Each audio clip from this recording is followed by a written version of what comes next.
Welcome to the monthly meeting, Captiva Erosion Protection District. It is Monday, August 8th, 2022 at 1 p.m. This meeting will now come to order. Dan, please call the roll. Good afternoon, everybody. Present in attendance, we have Chairman Sylvia, Vice Chairman Bill, Commissioner Walter, and requesting to appear remotely is Commissioner Laird. Commissioner making motions. So motion. I'll approve. Second. All in favor? Aye. That's unanimously. Also, in attendance, we have CEPD Attorney Rob Brooks, Executive Director Daniel Munn, Social Media Coordinator Laura Bigler. Okay, the next item on the agenda is the approval of minutes from the June 13th regular board meeting and the special meeting that was held on July 25th. Is there a motion to approve the minutes from these two meetings? Can Linda make a motion through the internet? Sure, I so move that we approve these meeting minutes. Any discussion? Hearing none. Dan, want to call the vote? All in favor? Aye. Aye. Unanimously. Good. Changes to the agenda. Are there any commissioners who would like to motion for any changes to the agenda? Dan, go ahead.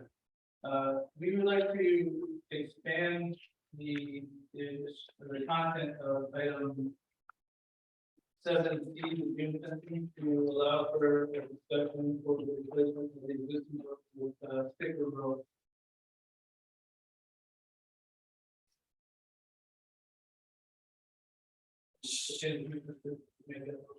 I'll motion it. I'll second. All in favor? Aye. All right, so this is 7, correct? Yes. Okay. Dan, I'm getting a little echo from you. I don't Okay. think you can do anything about it. Everybody else is sharp and clear.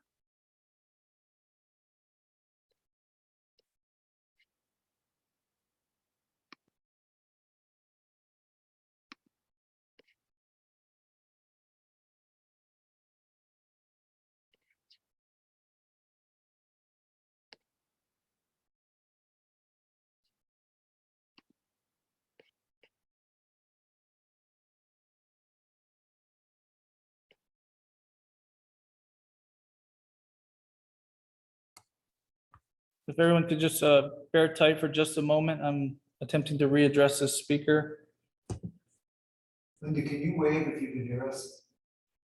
Now I can, I couldn't before. That's good. Linda, can you say something? Just want to- Oh, here I am, here I am. Captiva looks beautiful on the cam. It's nice here. Any public comment? Trying to adjust this. I'll keep talking. 4 and 7 years ago.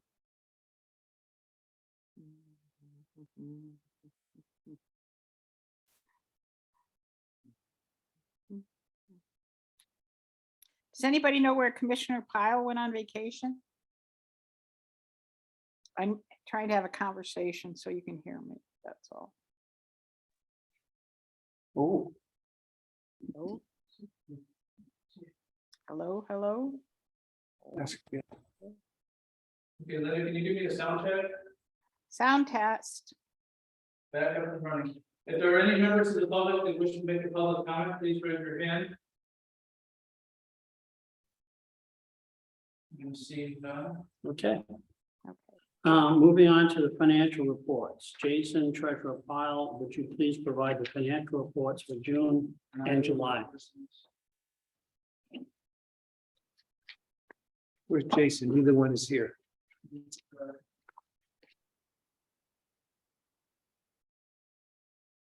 So do we table that? Because neither the accountant nor filer can attend. Unless Dan, do you know anything we don't? What's the scoop? Is it proper You procedure? can walk us through them, Dan, if you like. So it's okay for him to do it?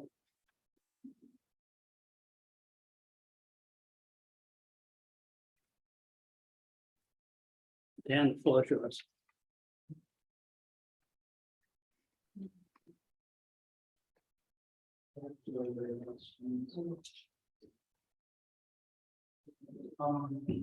So for the budget, it appears everything still continues to be in line, or not the financials, everything continues to be in line with the previous month. I don't have anything out of the financial reports. It seems as the ordinary, we're still awaiting additional grant income. Another in the cycle. It's really the, how it is. Is the audience hearing Dan well enough? Because there's no microphone. Is there a mini microphone next to you, Dan, or how are you being picked up? Let's bring it over. Because we have our own mics. You got it? Can you hear Dan, Linda? Well, we did a sound check earlier and we could hear him.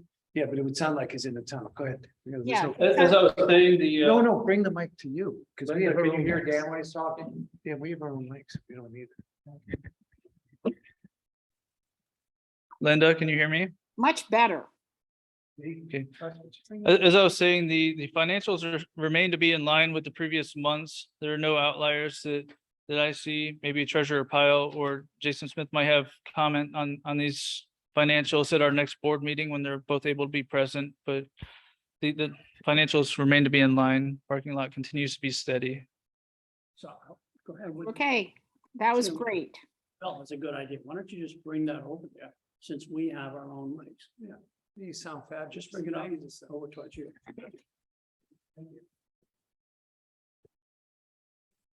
Thank you for working on the sound. Yes, please make sure you use the mic if you're bringing this over here though. You know, in June, were we 4 parking spots short? Not in June. No, that was in May. We were 4 parking spots short. Can we just look into, I mean, we're almost 30% down to last year's numbers.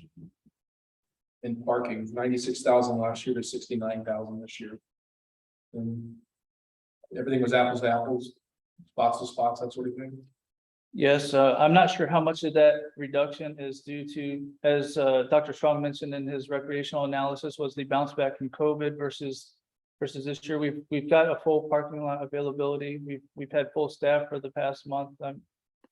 Other than just, Yeah, having the resort right next to the parking, I would say that the demand is equally as strong as it was last year. So I don't know if that's. Is it possible that the new system is allowing people to not pay?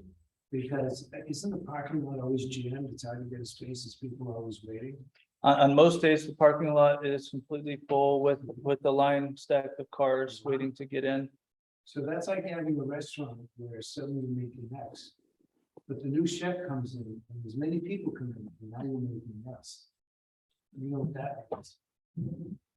Means a lot. We should look at number of transactions, June to June, that sort of thing, see if there's like a major drop. I don't think it's demand thing. I think there's plenty of demand for a while. I think The other some transition- softwares- Okay, I didn't listen to you, where- The other transition that we made was to allow the 1 hour parking as well. For the 30% reduction? When did we start that?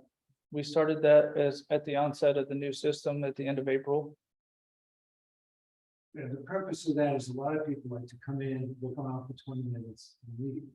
And it was sort of the courtesy of people to really see the beach as opposed to making them involved. In terms of the new system, the enforcement mechanism remains the same. When you talk, you have to. Well, is it possible, well, transactions? Yeah, you can very transaction. Conversion rate is down 30%, huge. That's like red flag, huge. So, well, what do you think, an analysis, new commerce, what? I don't think it's a demand issue. But many people still going in there, and there's still lines, and the revenue's down 30%. It's new software. Maybe the software people can explain to us why it's down. Do we have a parking attendant there right now? We do not have one in there today. We, as part of the transition from the parking lot attendant staff, they're all going off to college. We've got an Indeed ad out to hire new parking attendants. So how about in June? 'Cause we're In looking June, into June. there was, yes. So yes. I think this warrants Jason, somebody, Or at least dig into this a little bit. find out what's going on. I agree. Somebody needs to dig into the numbers and figure out why. Yeah, we do need to have. Just start with total transactions for the lot, June of 2021, June of 2022. That right off the bat's gonna say, okay, we made some change, or somebody buying an hour, where people are just parking. We should get a car counter. So you know how many vehicles come in and going out. And that'll show, and then you compare with the transaction with, and car counters are not that expensive. I mean, we're talking like $1,000 and $30 a month to run the system.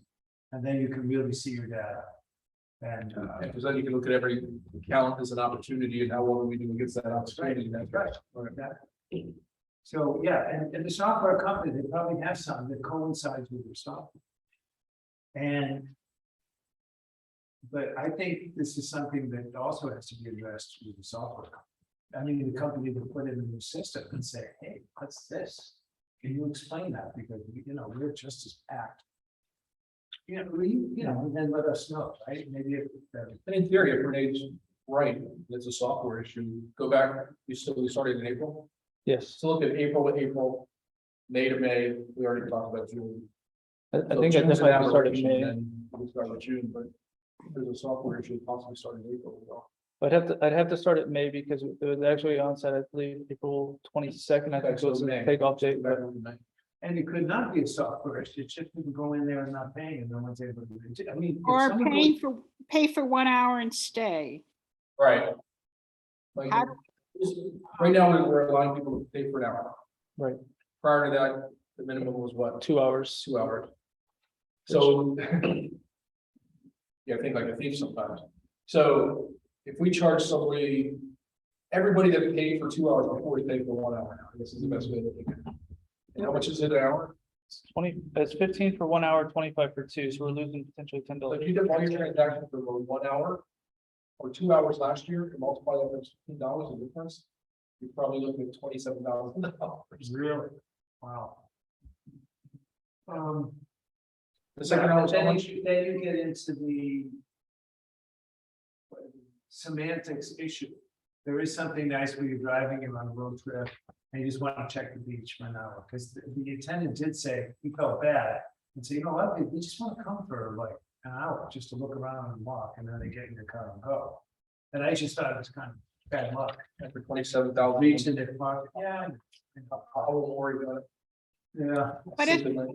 But if the lot is full, which is what everybody is saying, it should be $15 for the first hour, and then somebody else comes in and it's another $15, which is 30, right? Mhm. So Right. if we have, and everyone says the lot is full.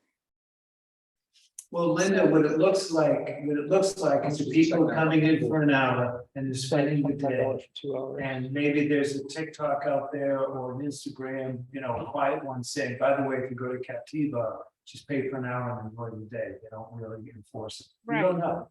I mean, so we have to also figure a way of making the town, what I recommend. As the largest company in America, I believe, is SP Parking. They trade on the symbol SP, and I'm a shareholder, and I'm sure I could contact someone there and ask them if there's someone you could talk to find out what they use for analytics to monitor where, when cars go in, how they really check it, because they have thousands and thousands of parking areas. The airport, for example, Southwest Florida Airport is an SP parking. Yeah, but that's a different situation because you're gonna pay when you go out. While the, No, but they have parking of all kinds. They have the parking gurus of America. I mean, they have all types of facilities. Just for They're clarity, not just going up. right now I can buy the first hour for 15. correct, Historically, I had to buy 2 hours, and the first hour was how much then? you can only buy 2 hours at a time historically for $25. So it was $12.50. Okay, so the difference is, so it's the. You're looking at 12, I guarantee 80% of our transactions are hour. So you don't think it's legal because we can't. I think they would do what I would do. I would go buy an hour and I'd stay for 3. Right, that's what I think. I know there's no monitoring. And we have our, Last year, we charged $25 because it was a 2-hour minimum. Right, so do you want to can the 1 hour and turn it into 2 right now? How's the time to do it? Pay 27 grand, and if we're right, we're right. If we're wrong, we really have to check. I can remove that option if the board desires to do so. I'll also clarify too that while the attendants are, Yeah, I'll Yes. make that motion. all the Second. attendants are what? while the attendants are in the lot, of course, they're transitioning out and we'll be turning them over, but they do have an app that gives them the license plate of everybody that pays, and I've instructed them to check it at least once an hour up and down the lot. Well, Okay, what so happens well, then? Can we- Discussion. In discussion? Okay. No, Discussion. so it's Uh, either that people are staying, and the way, two ways to correct it are, one is just increase the rate, or two, get the attendants to do a better job of policing it. Say they're policing it already. They're not policing it. They're not going to confront. They're not gonna They're- do that. They're not gonna do they're that. there to Confront anybody or question or challenge. So I think the answer is to raise it. But Dan, what's your call? You're the director. Jump into 2 hours or what? I think We have a before, motion on the table. Yeah, what's the discussion? right, before, when James was here as the administrative director, he did some digging into it, and I think it was something like 92% of the people that bought the 1 hour did not extend for a second hour, so I believe that you are probably correct in your assumption that they're buying the 1 So hour. he's just looking at data saying they didn't come back and extend for an hour. Right. None of us in this room would. I would, because I'm superstitious, then I'll get hammered in the market next day. No, I'm just being honest. You might get hammered anyway. I love to say the words clean living behind that, but something says nah. No, it's true, very superstitious. Anyway, okay, so there's a motion, any public comment, raise your hand. Sorry. No, I see no public I comments. see no public comments. Q&A. Wait, there's the. Renee's hiding here, how about now, David? Those were from previous. Oh, previous. I was gonna say Dave's complaining. So Dan, you want to call the roll? Yeah, all in favor of removing the 1 hour parking option? I, Passes unanimously. Thank you. is there anything we can? So Dan, you will just be watching this for the next month and see how it changes? Yes, Okay. So done deal. Next is old business. Nick Matthews is going to provide us with a brief overview of the status of our local support grant. Nick, the floor is yours. Hey, good afternoon. How's everyone doing? Hi, Nick.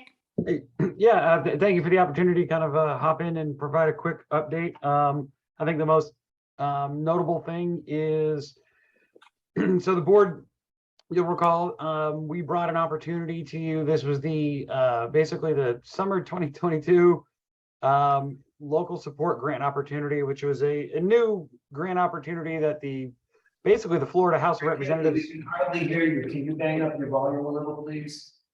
It's Renee, hi. Hey, We're gonna try to increase the volume on our end too. We got it at 100%. let me make sure I'm at 100%. Let's go. I can hear you, whatever that means. I believe I'm at 100%. Okay,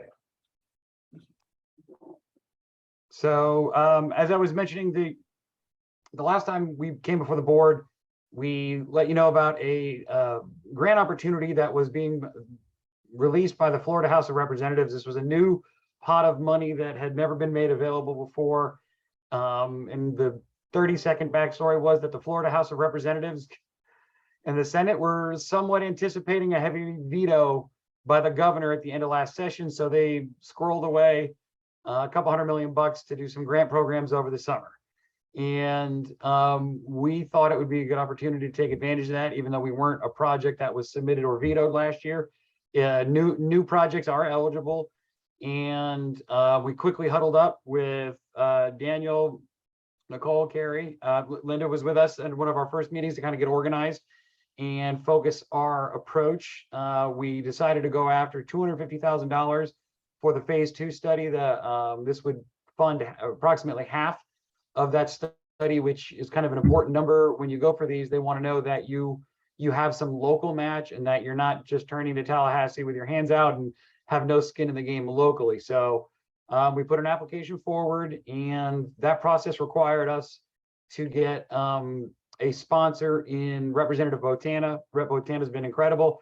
Agreed to it, loved the idea, loved it right away, agreed to it. We've worked with his staff. It's been timely submitted. The next milestone kind of in that process is actually in 2 days from now, the attestation forms, this is just a part of the process, not anything to really be concerned with. Those are due. So no decisions have been made yet. Nothing will come until after Wednesday, when the very last forms in this application process are due. And kind of as a reminder, this is not a traditional grant process that'll go through an evaluation committee or scoring by staff at the Department of Environmental Protection. This is purely a pot of money for legislative leaders to prioritize projects and distribute money as they see fit. So to that end, we've been in communication with the Speaker's House office. Rep Botana has been in touch with the Speaker of the House's office. We have let our Senator Rodriguez know that we're pursuing this. The Senate is really just going to kind of monitor what the House is deciding on this, but we wanted to make sure his office was kept up to speed in case they are ever asked about some projects in the district. But I didn't hear that. Is the senator's side supporting it? I wasn't quite clear in your statement. Are they supporting it, or they're just aware of it? just aware of it, because they are not taking an active role in the process. The Speaker of the House and his leadership team are going to prioritize a list that are eligible. We don't know to what degree the Senate will be involved. So they are aware, and if they are asked, I'm sure they will express support, but it's not even there's no vehicle for him to support it at the moment. It's not going to appear before a Senate committee or anything like that. It'll ultimately appear before the Joint Legislative Budget Committee, supposedly, but this is a brand new process that has never been, they've never tried this before. Typically the legislature isn't the body that can handle these in kind of an executive nature. Usually that's up to the governor, and normally the legislature would line item these projects in the budget, but we've got kind of a new process here. So we're doing everything we can do to draw down some dollars. And I think one of the good things about this is Daniel, Carrie, and Nicole and myself met with Botana over Zoom just last week to touch base with him, and he was excited to just kind of have something from us, to be engaged with us. And it sounds like his commitment to start helping Captiva is real, and we'll be moving forward too. So it's not just a one-off. We've kind of got him, we got buy-in from him, and he's invested now moving forward. Commissioner. That's fabulous. Comment. Commissioner Laird, do you have a comment? Oh, I think it's fabulous what's happening. What I wondered was the next milestone after the attestation forms. Do you have any idea, Nick, what happens? Presumably the sausage starts getting made up in Tallahassee somewhere. And these lists will be there. From what we understand, there's not a committee hearing necessarily where, traditionally, to be eligible during this process, your item needs to be introduced into into a committee of reference. And we would traditionally, our item would get called up in Environmental Protection Committee, just so that there's transparency, just so the public is aware what items are being brought forward. That isn't going to happen here. I'm willing to bet a list that is pretty close to final just gets published at some point. So it's kind of on us to keep putting the pressure on and keeping our project on that list until it's finalized. And that's what you're doing, and invoking any of us who need to help. Is that correct? Certainly, yep. Yeah. There's the only thing that could help it now is if there were business groups on the island or around that just wanted to do letters of support. That kind of stuff is it's not major, but it gives us just continued positive reasons to kind of follow up and provide information and keep kind of keeping our project front of mind and front of center. So if there's anyone on the island or business groups, the Chamber of Commerce, those folks, if they feel like signing on with letters of support for it, get those to us. It just helps. We have Rep Otana, he's invested, but the more we can keep showing him how popular this is, how much it's needed, and how many different supporters there are for it, the better. It can only help him work on it even harder. And you know, that's the best combination, is when we're working, dealing with the Speaker's office and his staff, and our rep is fully engaged, making those phone calls, sending those text messages that he needs his project on the list. So. Commissioner Walter, do you have a comment? I do.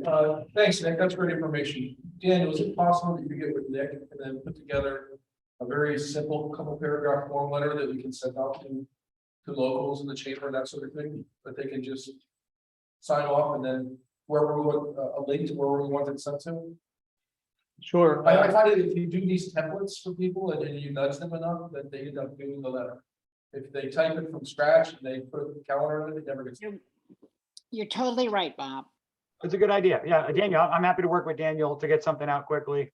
And like I said, more support is better. Attorney Brooks, are we within our right to send out that kind of a letter asking for support? Yeah, I think so. I believe so. There is a new statute that talks about taking part in elections and things like that, but this wouldn't be prohibited by that. Great, thank you. Yeah, and I know that John LAI, whatever, is very supportive of, who's in the Chamber of Commerce. He's very supportive of renewable energy and things like that. So I think this is I think we'll get the support we want. Great. And I'll send it to the chamber. John and I have known John for 25 years.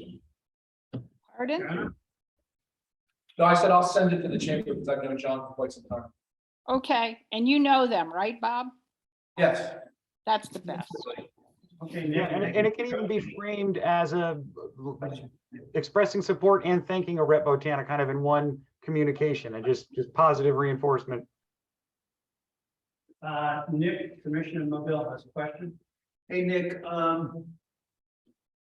is it true that if we have, and this is also for Linda too, but I was informed that Brazaga is nearly complete or has completed their study for to meet the first threshold of funding. And I'm not really clear where Acton is as far as how soon they'll be complete, but they said that would be a critical part of funding. And since your mom's son is involved there, do you have any intel on as far as, you know, what if we have, Linda, what is the study called? Forgive me. Vulnerability assessment. The vulnerability assessment. Once you have a vulnerability assessment, you can get more funding. It's part of the funding process. So if just inform me, they're almost, they are done. Are they done, Bob? Renee? Yes. I wasn't aware it was finished. So I hope we can get a copy of it too. Bob, if you could help make that happen perhaps, or I can just call, I'll just call Alex, no problem. But to let you know too, that this is required for a different set of grants, not this one, the vulnerability assessment. But what has happened in terms of what Carrie has told us is that the DEP has relaxed the regulations for this year because they know that the communities can't get that kind of vulnerability assessment together in this kind of time frame. So we will need it later, but we do not need it now. But if we can get grants, if you do the vulnerability study, don't you get more grants, to put it in simple vernacular? No. So there's another set of money. There's another pot of money that is possible for September, but it's not requiring this updated vulnerability assessment. They loosened that requirements because all of the communities couldn't do it in that time frame. No, I get it, but if Brazaga completes their study, what are they eligible for? That would be this, Timbers. What are they eligible for? Timbers isn't eligible for any grants. But by They're private. You probably, what Greg said, I'm trying to remember, when the study is done, it releases the possibility of grants to, actually, it would have to go to CEPD, because we can only. That's right. It has to go through us, and all I'm trying to say is they changed the requirements. That was the requirements 3 months ago, but they changed the requirements. You still should do a vulnerability assessment. They're doing all the right work. There's no question about it. It No, just, I understand that. I'm just hearing that they're almost done, and I'd like to, but my question, I guess, was to Nick. Nick, how does this play out for your lobbying firm, and how can it help us get further grants? Well, I think kind of one of the interesting thing about the money that we are pursuing through this summer local support grant opportunity is it is hard to go after this money directly at the state level. This is the money we'd have to go through the county to really be eligible for. But I think all of this is in service of ultimately drawing down big capital dollars. I think that's the end goal here in all of these types of things. And I think, Gary, Nicole, you can correct me if I'm wrong, but the point of the study is to start putting our ducks in a row. So where we can prioritize certain things and then have provide a meaningful application or approach at the state level to draw down the bigger dollars. correct. Yeah, is it okay if I Let's- weigh in? Okay, let's, Nicole Shop and Samantha Danchuk are present to provide us with a brief overview of the status of phase 1 of their proposal. And if there's any viable. Well, we're not quite, can Carrie respond here a little bit first? While we finish up this item first? Yeah, because I think we're going to get our updates from Nicole and Samantha and Aptum, which we certainly need. But I wanted to just kind of give a little extra context that Nicole can add to as well. But I think of it from two standpoints. I think as a step in the process, it is an important step in the process, regardless of funding.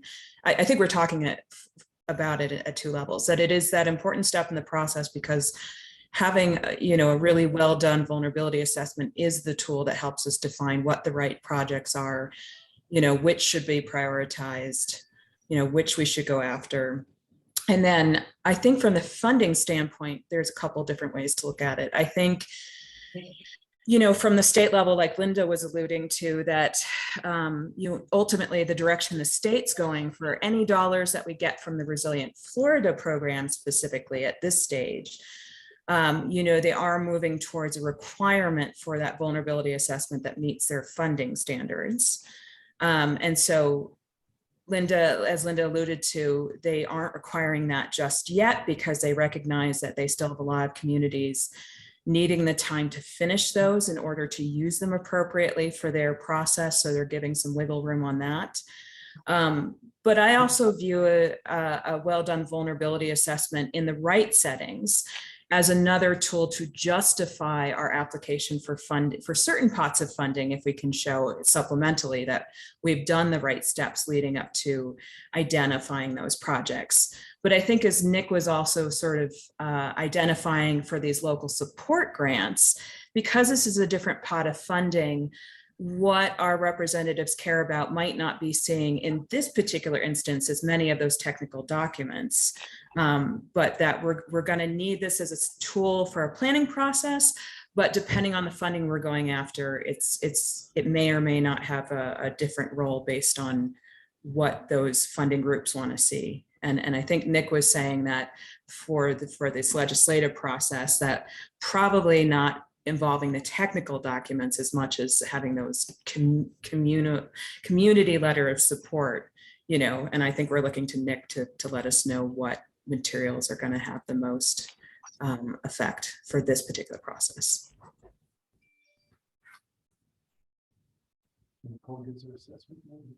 Okay, thank you. Thanks, Carrie.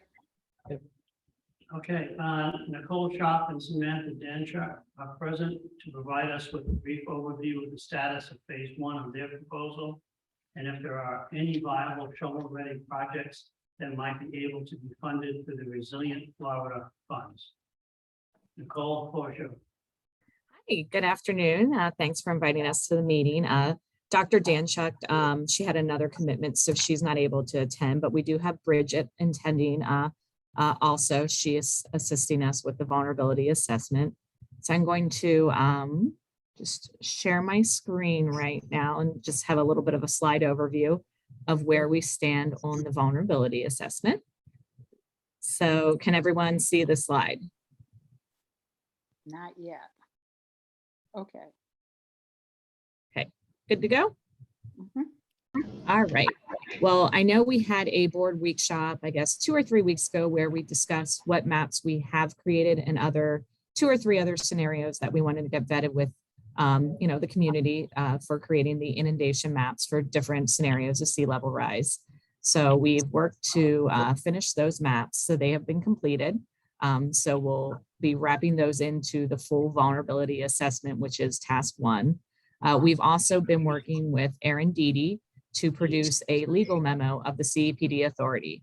So the draft is currently completed, and right now it's going to go through internal review. The findings are pretty consistent with what Ralph found, but we want to make sure we coordinate with Daniel and Ralph, and then we'd like to either in a workshop or direct interaction with you guys, present the findings in the next few weeks of the CEPD's legal authority for implementing, sea level rise conditions and authorities. So next step is scheduling a meeting with Daniel and Ralph. And then after that, we'll be working with the commissioners directly to inform them of what the memo says. And if they have any questions that need to be researched further, we'll go back to Aaron Deedy and coordinate with Ralph on that. I would like to be part of that meeting, Nicole. Okay. All right. I will make sure that is included. I think as long as it's just you, Linda, and no other commissioners, we shouldn't have any sunshine issues. So I'll make sure that you're included also. Thanks. Perfect. So in progress, currently we are, working through the vulnerability assessment. We've finished identifying the critical asset inventory. And as I mentioned, the inundation analysis has been completed with the maps. So now we need to take both those and move forward with seeing, what is the vulnerable infrastructure on the island and putting that in report form and, having it as a item that you can have as a technical basis to support these grant applications in the future. Also, we did say that we would be doing a community workshop or presentation with all the future conditions that we have modeled. So Bridget's really been working to make sure everything's in draft form in the PowerPoint. So once we do have that vulnerability assessment complete, we can get to it and present it to you guys and the community and really let them know what we're seeing during, our analysis of these various inundation level scenarios for you guys.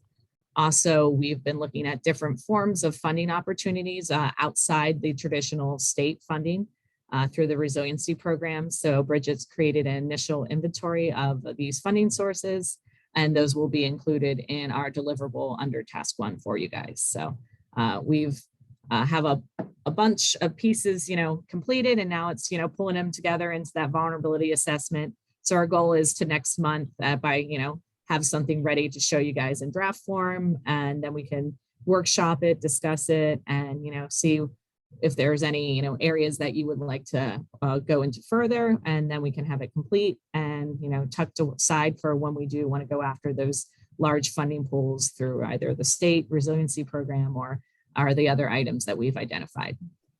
Okay, as you have preliminary results, could you please share them with me? Sure. Yes, we can do that. Okay. Question. And what time frame how are you thinking about sharing it with the community? Have you thought about that? So we're thinking, I think we would like to have it vetted with you guys first. So I'm thinking we have another about early September is when the vulnerability analysis will be completed. So with the community, it would probably be in the few weeks after that completion date. And to do a Zoom presentation? Yeah, we can do Zoom, we can come to the island. It's whatever you feel would be best to reach out to the community.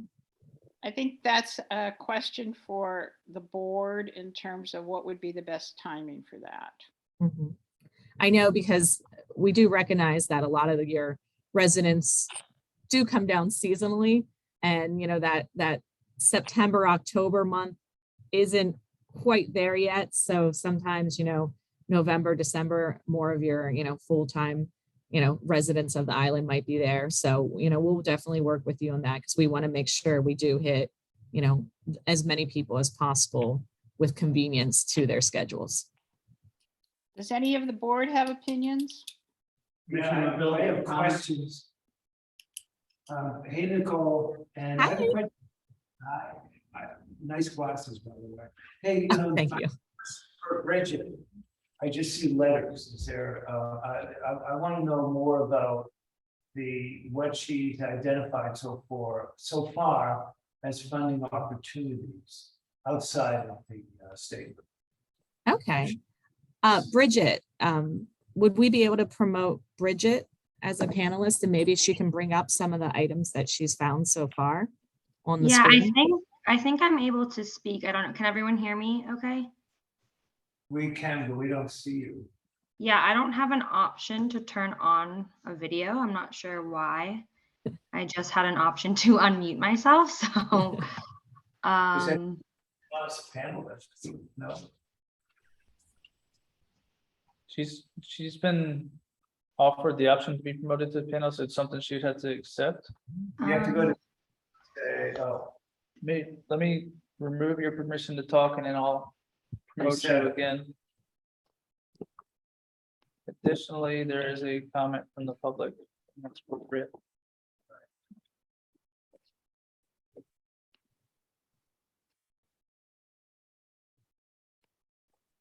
She's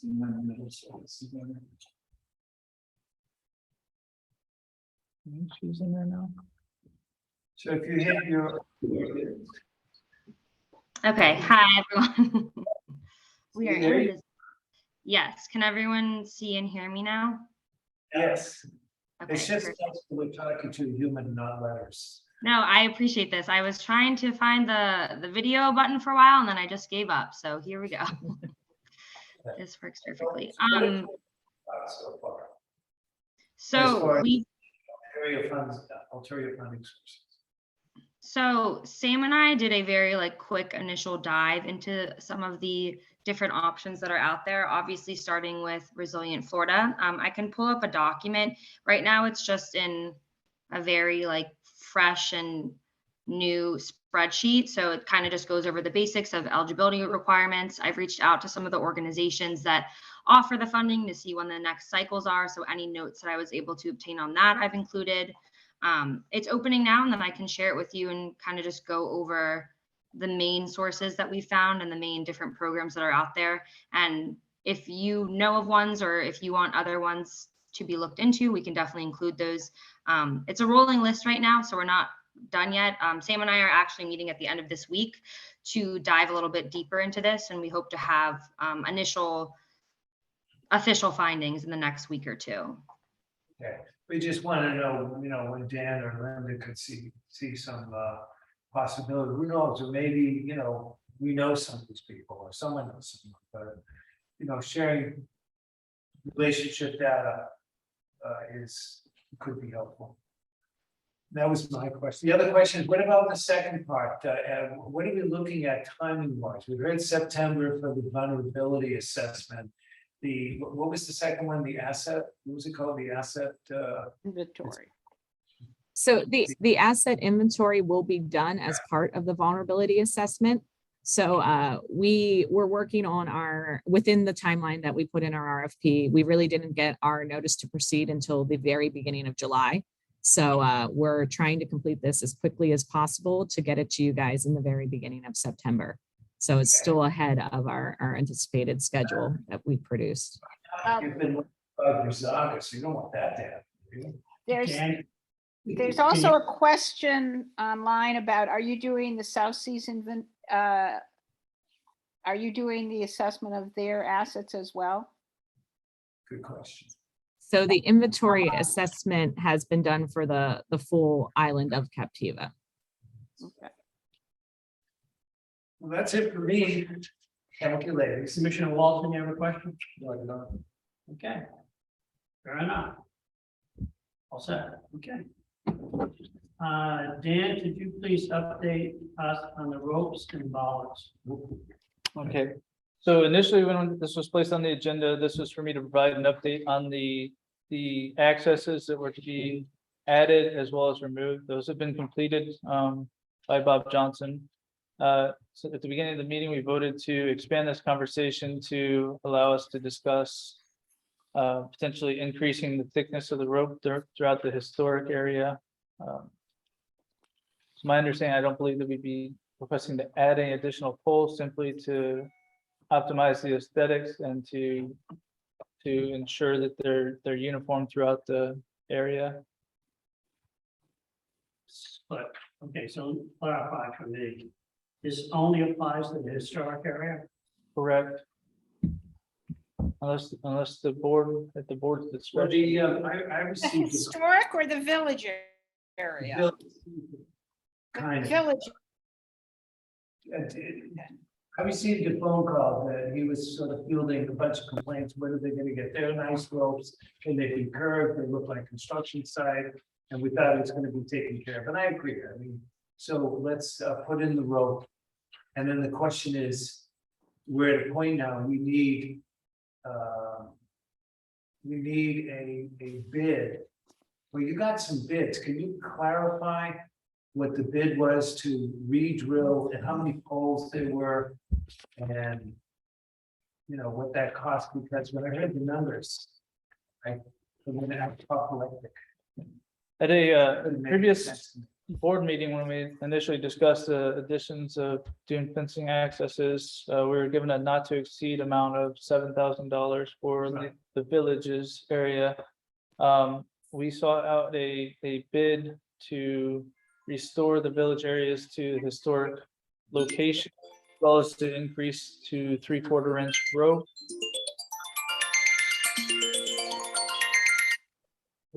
I like that one. The total amount for the bid that we received to do so included almost 6,000 linear feet of rope to add about 257 poles and to drill the existing holes larger to fit the larger rope, and that was quoted at almost $32,000. Okay, so as someone who has done a little building myself and familiar with the Maine's construction catalog. Usually what you do is you find out how much linear feet. You said 6,000 linear feet. How many pole setups are on that? Is this the entire area right here? Yes, Okay, so how many poles? 3, 5, 7, 8, 9, 10, 11, 12, 13, 14, 15, 16. Now, those are the areas that would have to be re-roped. correct. And there, I believe there's an additional access in there. This is Okay. was mapped out But back if in you- but the February. average, and if the board would run with me here, the average setup is 100 feet. And that means there's 3 on each side of the walkway. And then there's 2 more on each side of the sideways, and it comes to 10 poles, which is 100 feet if it's straight. If the line is straight. So if you take the 20 and you multiply, it's just the 17, and you multiply times 10, you get 170 poles. And if you take the 170 poles and you measure in 10 feet, you get 1,700 feet of line, and then you add another 300 or 400 feet for the twirl or what have you, and you get about 2,000 feet. I don't understand the 6,000 feet. I think that the takeoff is an error, is my point.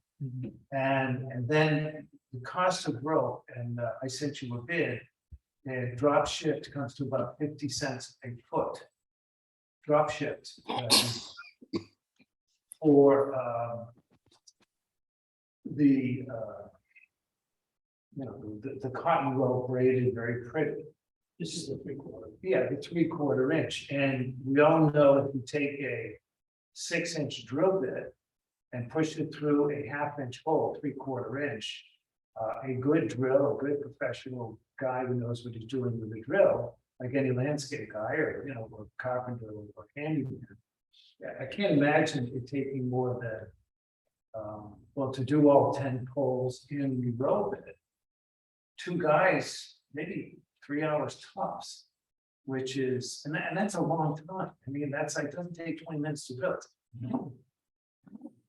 And, you know, you twirl it around, you put in the screw. So would it be possible, now that we know the poles, that maybe the bid was based on some confusion or something?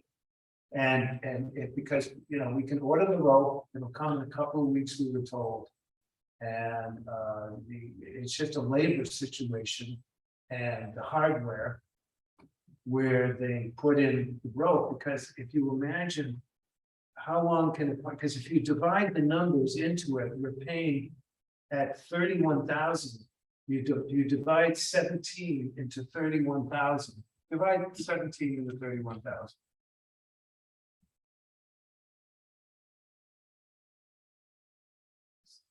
1,823. So 1,823 per installation, and even if there's a few poles in here, how can it cost? When rope is 50 cents a foot, 70 cents a foot, whatever, or you know, you're adding your 20% markup. How do those numbers come? And then that means it's $1,500 in labor for two guys to do something, which normally takes 2 or 3 hours. So there is something wrong here. So I would just get a bid from Mr. Johnson and say, look, this is the job. This is what it entails. We want to redo the rope, want to make it nice with the wrapping and all that. Our takeoff, it's like a couple thousand feet based on that, even if it's more, we know what we pay for it. That's the bottom line. And I heard that, yeah, and that's part A. And then part B, it's just say, now what's the labor on that? You know, explaining it, because the way we look at it, it's a guy with a drill, and the guy behind roping it and putting in the screw. And according to your numbers, it's if you're paying someone $50 an hour, that's a day and a half's work for one setup. So this doesn't make any sense. We think this is error. So show them the number, go back and yeah, then go back and to appease the community. Is there a way to get the real numbers, what it really costs, to make it fair? Obviously, we'd like to give Mr. Johnson the work, but it has to be an accurate bill. There's no doubt in my mind. I think it's just a total mistake, because I look at the numbers. We want it itemized. Yeah, well, I just itemized it for you. If we have it itemized. It doesn't break out the labor versus the materials. This bid that I have does not break out the labor versus materials. Okay. I mean, but it's common sense. It's common. I understand, but I'm online right now, Renee, and I can't find anything less than $1 for what we're showing. We just got to bid 50 cents a foot drop shift. There it is right there. That's for how many thousand feet is that? 3,000. Yeah, That's natural. Where is it from? that's the natural 3/4. The shipping is 580. Don't pay the taxes. There you go. Great. Thank you. I mean, that was one phone call. I didn't even call anyone else to get better bids. So And these people do a lot of the beaches on North Carolina. What do they call those? What do you call it? Outer Banks? Outer Banks. Thank you. All right, I'm sorry, I'm not a mathematician by any stretch of imagination, but $3,000 for 600 feet of rope and something. No, 3, 5, go to the top. Go to the top. Keep going, keep going. 5 coils of rope, 5 times 600. 3,000. Thank you. Yeah. Okay, so Dan, That's we're one gonna move phone on call. and get some. So, you know, talk to Bob, excuse me. No, go ahead. Yeah, I was gonna say. If for some reason there's there's not a misunderstanding, and Mr. Johnson wants $1,500 to replace the road, then, you know, get another bid, and maybe by showing him the scope of work, the timing, the hardware, I know that that Mr. Johnson has a tremendous reputation on the island. He's like our guy. But on the other hand, I think there's a tremendous mistake in the takeoff, and he'll know what a takeoff is. It's just, you know, I don't think, you know, so because they're saying we have to pay $1,700 for something that should cost, you know, 100, 200, maybe 350. Are we sure that's what Bobby bid? His numbers are there. Okay, Yeah, in other words, what he said to Dan, I mean, he just Can you throw it on explained. the screen? I'm sorry. Can you throw his bid on the screen? See, Linda, if you look at the amount of poles, you divide it into his price, just you to do make the take, it comes to like, what's it, $1,700 per. that didn't sound right to me, but maybe when I heard the numbers, but I haven't seen them. I'm just, Listen, sure, Bob will go and count each pole and say, look, there's X amount of poles. If you want to supply the materials, thank you very much. I need this much for labor and it'll take me this long. And we just analyze, okay, well, what do you pay you guys? Okay, let's just think, I'm sorry. cut you is off. this in the attachments? We're doing 6,000 square feet, or 6,000 linear, I don't think it's compared to 6,000. 3,000 linear feet, right? Yeah, but there's no 6,000. That's my point. There's only 17 installations. That's 1,700 feet. Where does the other 2,200 come? It's a mess up. That would be a one string all the way up and down for a line. No way. It's not that. Your people live there. It's a one continuous poles all the way from Captain, what do you call it? Sunshine Cap, Sunset Captiva, all the way to Alice. No, obviously, there's not one long cascade of poles, folks. It's in 17 installations. No, it's a, Okay, so. wait, but that's $4 a linear foot. It's not $4 a linear foot. It's 50, it's. Anyway, no one. Dan, getting back to the fundamental question. What is this historic area? Is that officially defined by somebody? The area that is in question, I'll bring it up. on No, this- I'll bring- no. Who defines historic? So just a minute. So Every, we have all of our poles, right? We don't need any more poles, Correct. Whether right? 250 So that's off. And so it's the rope. And Renee, how much did you say this rope should cost? If we have a bid with shipping, it's gonna come in at about 89 cents a linear foot for the rope. So And that's the amount of rope, because there's those dots. So let's say it's so let's say it's $1 and there's 6,000, so that's $6,000 for the rope, basically. And then There's there's no- drilling, right? No, there's no 6,000 feet. Look at the map. There are Well- 17 installations. They have 10 poles each. 17 times 10 is 170 Can you poles. go back to the bid? No, I would say for the rope is about 6,000 and then you have to drill the poles, right? So, no, Linda, you're going off the bad numbers, bad math. Oh, You're bad. doing to the bad numbers. There are 170 poles. There is a 10-foot distance from each pole.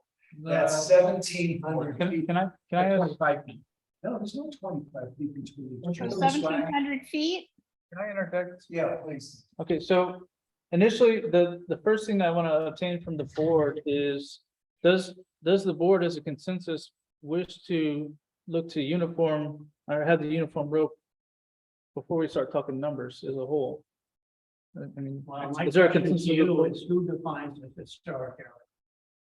From what's been in the past, it's been from the S curve up to basically the Allison Is Hagar that parking. documented in here? That this is an historic area.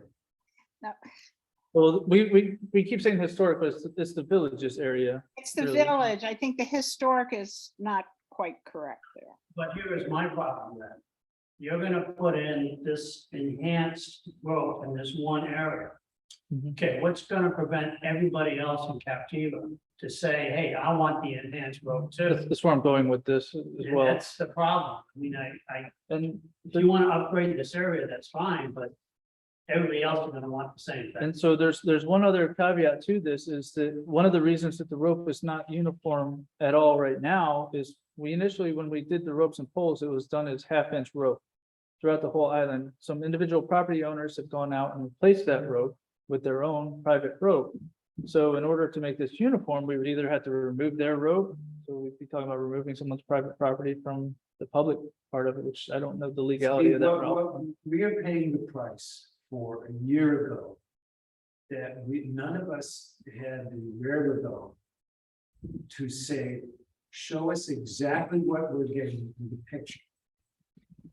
We just thought ropes and poles, and because it was done before with a little bit of a sag, we assumed, and what we got was thinner rope and tied tight.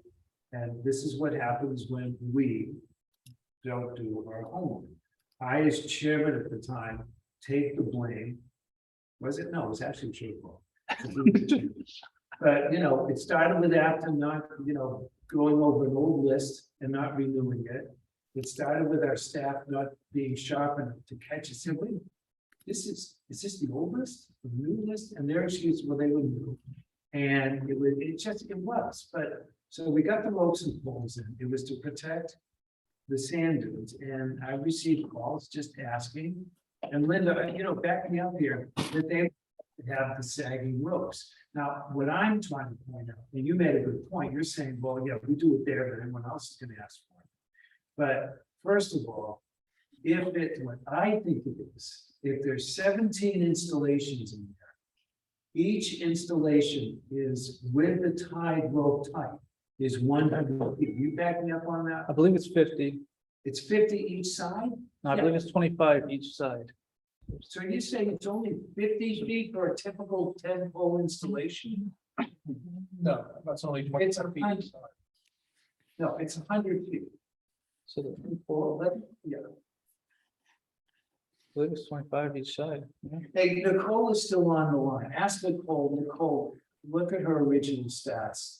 What is the typical installation, 10 poles? What is the linear length of the row? Right, so they're 8 to 10 feet apart as the specs it was. There's 5 poles on the left and 5 poles on the right. 100 feet. Exactly, 100 feet. There are 17 installations. 100 times 17 is 1,700. Yes. So the rope cost alone at tops is 2,500. 2,500. There's a $24,000 takeoff. But Because he's got $4 in labor. I mean, whoa, wait, okay, so let's, that's why I'm asking for an itemized bid. okay, So so I'm sorry, he's got 350 in his. he's got, no, 350, yeah. He's got 350 a foot in labor. yeah, right. Okay, so understood, but now you have to ask yourself, police. You have to take the drill, run a guy, and so 350 in labor. If you pay labor cost, let's say $50, so landscaping makes good money. That's usually. Preaching to the choir, I was against changing those. So I that think it'll means absolutely find the way there. that there's 7 hours in labor. There's no way it's 7 hours, but I say, no, if you want to do it in 2 hours, you gotta charge $50. So, you want to do it, or you don't want to do it. But I'm saying that is a probably and I preface this with, all I've heard about is great things about this person, and it might just be an accidental oversight on his part, where he didn't do his takeoff correct. Because it does not take 7 You should minutes. ask the question. Let's just say a communications issue. It could be a communications issue. This is business too. Ask the question very simply. Yeah. We know the rope's $1. How do you come up with 450 a foot charging us? Is that a right number? It's not a. So we need an item, we need an item. So let's at least get that. Parking Get lot. it. And then but Dan, that's the best question. Do you want to do this? I mean, people would like it. Is there a way to meet the middle ground? I mean, because I think we're looking at something that might just cost $6,000. The way I see it. That thing would be. Looks absolutely great. Yeah. I mean, I live on the beach, I walk out there, and it looks great. Yeah, my concern is that if you do this for an area, We got it. everybody else will do the same thing, and there's no way for us to control that, because there is no official historic designation for this area. Now, if someone wants to figure out a way of getting that, maybe 5 years from now, we can change the rules, but right now, I don't really want to make some more equal than others in terms of these roads. Well, I think that the beach, this area is where the high traffic is on Captiva. Right. I understand. what That's you're why saying. we're treating it differently. It's not because it's historic, it's where the very high traffic is. And it's where the people get the impression of what Captiva is like. Larry, but we're making some group different than everybody else. Dan, For marketing reasons, we want that, all of our visitors, the majority of the visitors are in that area of the beach. If we wanted to relate it to a predefined area, we can go off of the storm protection benefit zone number 3 A right there that was used for the apportionment model. That's where the bill's generated from anyway, so we can tie it into that if you're looking for a Well, pre-designated. you gotta give zone. me a viable reason why we're going to make an exception to the road. And I don't wanna call it historic. Give me some viable No, I reason. think historic is a misnomer. It's the village area, and it's a marketing thing that we want that part of the beach to look nice. We'd like the whole thing to look great. We have a fabulous beach. And this is, if we don't want, we could do the whole thing. That's true. Right, but again, we can't say it's nice. What we really need to figure out, and Pat Ann has a way of saying this, that this area is a what? Make a good reason, not historic, not nice, but some rationale for why we could This is just. where So- the majority of our visitors come. Right, boy. Go ahead, Dan. Along that stretch of the beach, it is part of our publicly accessible beach that we do get credit for. So we do generate the most population and visits along that area as well as along South Seas and in French waters. But you were saying earlier it was designated as. Basically, they requested back, I think, I don't know if it was March or April, but they wanted to return the ropes and bollards to the areas where they were historically. Right. So I misspoke earlier by saying historic area as opposed to the village.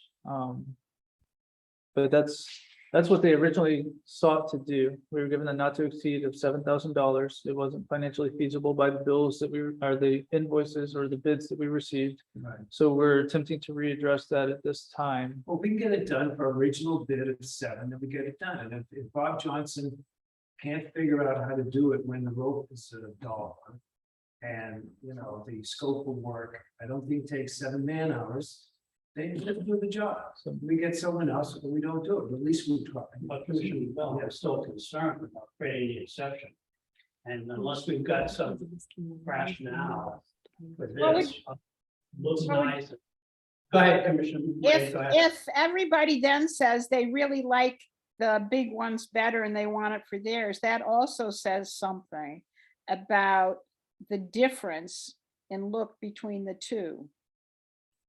But it If was just, everybody else likes, so this is one area, but if everybody wants it, then maybe we need to consider it at a later date. Let's do this one, get it up, have the beach look great, and protect the dunes, because these dunes get a lot of traffic.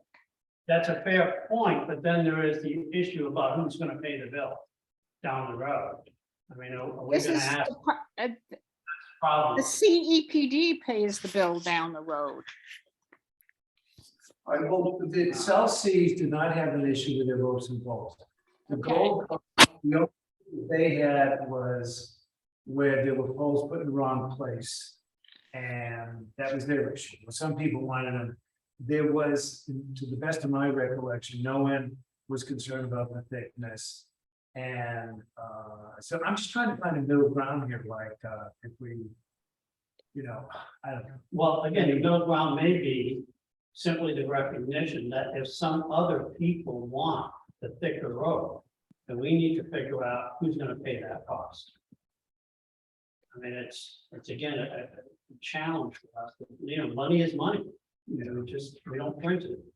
So I mean, I guess if there's any, if they're in front of people's homes and they love it so much. And for God's sakes, for 2 bottles of decent wine that they'll bring to a dinner party. I mean, I know it sounds terrible, but get it, somebody get it to go. It's already happening. Yeah, and right, people can do it themselves. We're not gonna say, no, you have to put back the half-inch. My property, I wanted 2 inch. Yeah.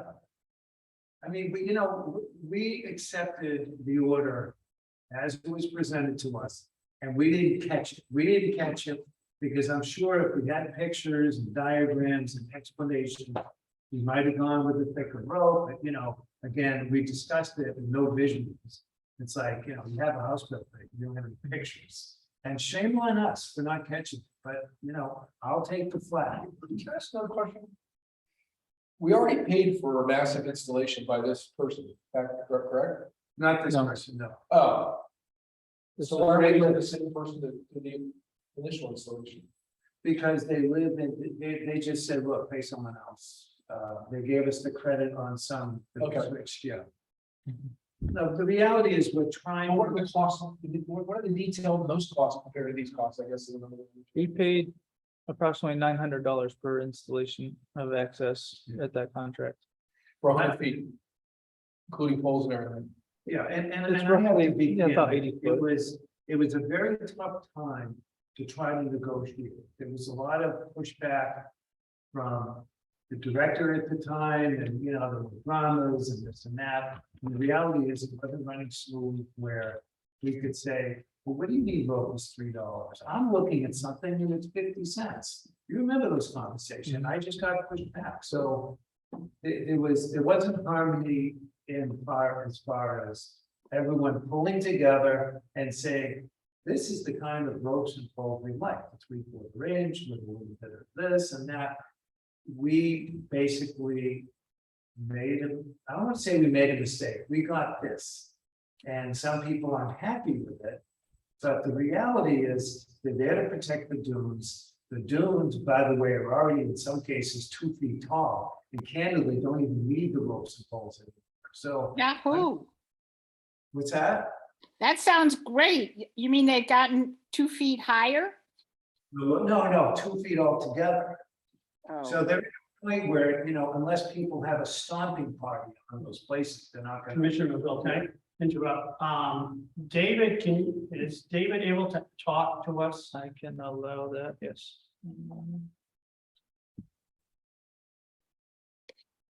David, Yeah, I am here. so can you clarify this? You mentioned that the village is an officially designated area of Captiva. Is that correct? Yes, that is correct. There are 4 areas of Captiva that are used for lots of different purposes, including for sewer planning and stormwater planning, and other purposes. There is the Gold Coast or the estate area, which runs from Blind Pass Bridge to that first curve. Then there's a Tween Water stretch that runs from that S curve to Jensen's on the Beach. Then there's the village area, which runs from Jensen's on the Beach to Allison Haggerup Beach. And then there's South Seas Resort, which runs from Allison Haggerup Beach to the end of the island. And those 4 areas have been historically designated the 4 areas of Captiva.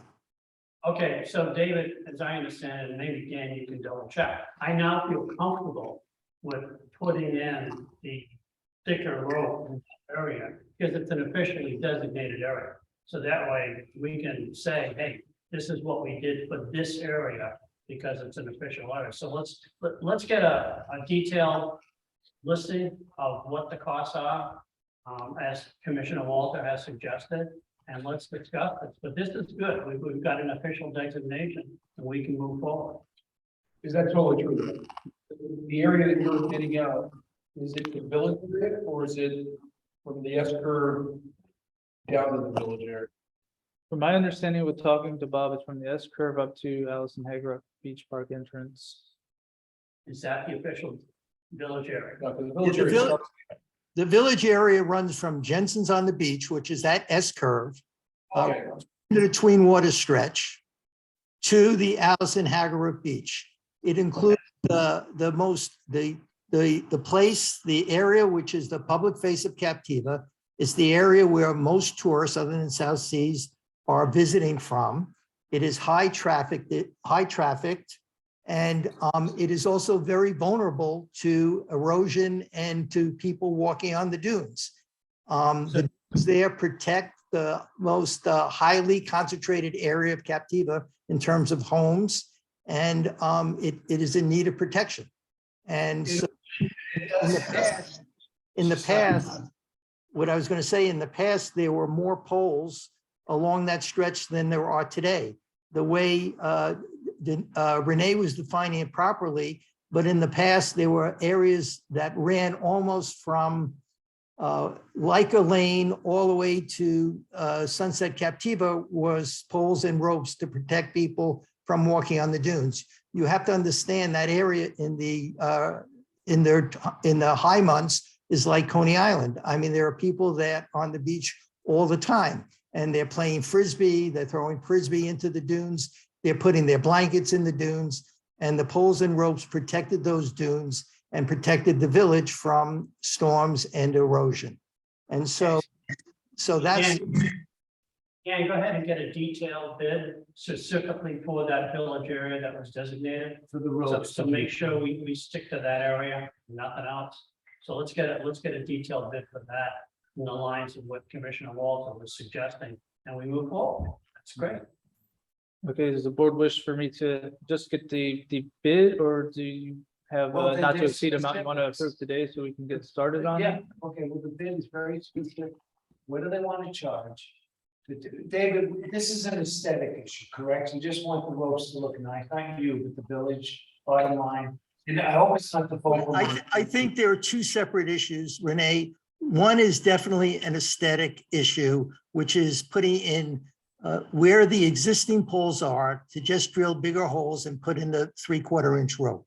And if you did consistently in the village, that would make a big improvement, and it would return it to where it was before with respect to the ropes. There are also, I believe, Renee, some areas that should be protected with additional poles and ropes. And my understanding is there are poles that are lying down in the dunes that would be available to install to protect greater areas of the dunes in the village. But that's a separate question than the one we've been speaking about just now. Okay, so if we were to get a pole count. And I know I told you what I think the metrics are, to drill a pole.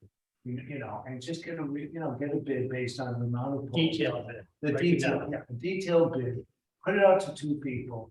And again, yeah, so let's do that. And then I believe it is not 5,000. I mean, David, you understand where I'm going? There's 17 existing, there's 170 poles up. That's 1,700 feet. Even if you get to 2,500 feet, that's $2,500 in rope. And the hardware, which is, let's say, $400. It does not take 7 man-hours to drill 10 holes and run a rope through a screw. Renee, I have high confidence in Daniel Munt's ability to negotiate a good contract with either Bob Johnson or some other handyman who could do this work. And I don't think I should be figuring out that calculation, nor, by the way, should the commissioners. I think Dan can do that. He will get the best price. I think you should replace the ropes in the village for the best price you can get. And I think you should consider whether you want to plant or install the poles that are lying around in the dunes, in the village area, that can be used to further protect the dunes. And I think Dan can do that also with whatever contractor he thinks can do the best. Okay. Let me ask you again, following up on Mr. Mitt's comment, why are there poles? What's the score? Those were still there from after Hurricane Irma, from my Oh, understanding. wait, the old, Dave, are you talking about the new poles or these old poles from a long time? These are older poles that are around, that are in the dunes, that have been left over from the hurricane, and they are probably still usable and can be installed in areas where it's very high traffic, but they didn't do the installations that you were talking about before. But that's an issue, yeah. Let's address that later. Okay, let's The used poles we'll talk about later, because we can always get new poles, but first step, get a bid, get an Details itemized bid, and talk to me with it. And again, I'm just trying to protect the interests. And this, I mean, I know billionaires that go berserk when someone gets a bid, they don't know what to do. Some reason. I believe we also have additional inventory still left over from the removed poles in the parking lot that are consistent with the size. Let's get a guy So- in to just make look pretty, right? Let's make that the next step. Let's not dilute, I mean. So let's not- for clarity, then Yes. I'll get that bid and bring it Rope back to the replacement. board on the September 12th meeting. If that's okay with you, but Yeah. David, is that okay? Can you Because keep we have to the, vote for money, the, so we need to vote. Okay.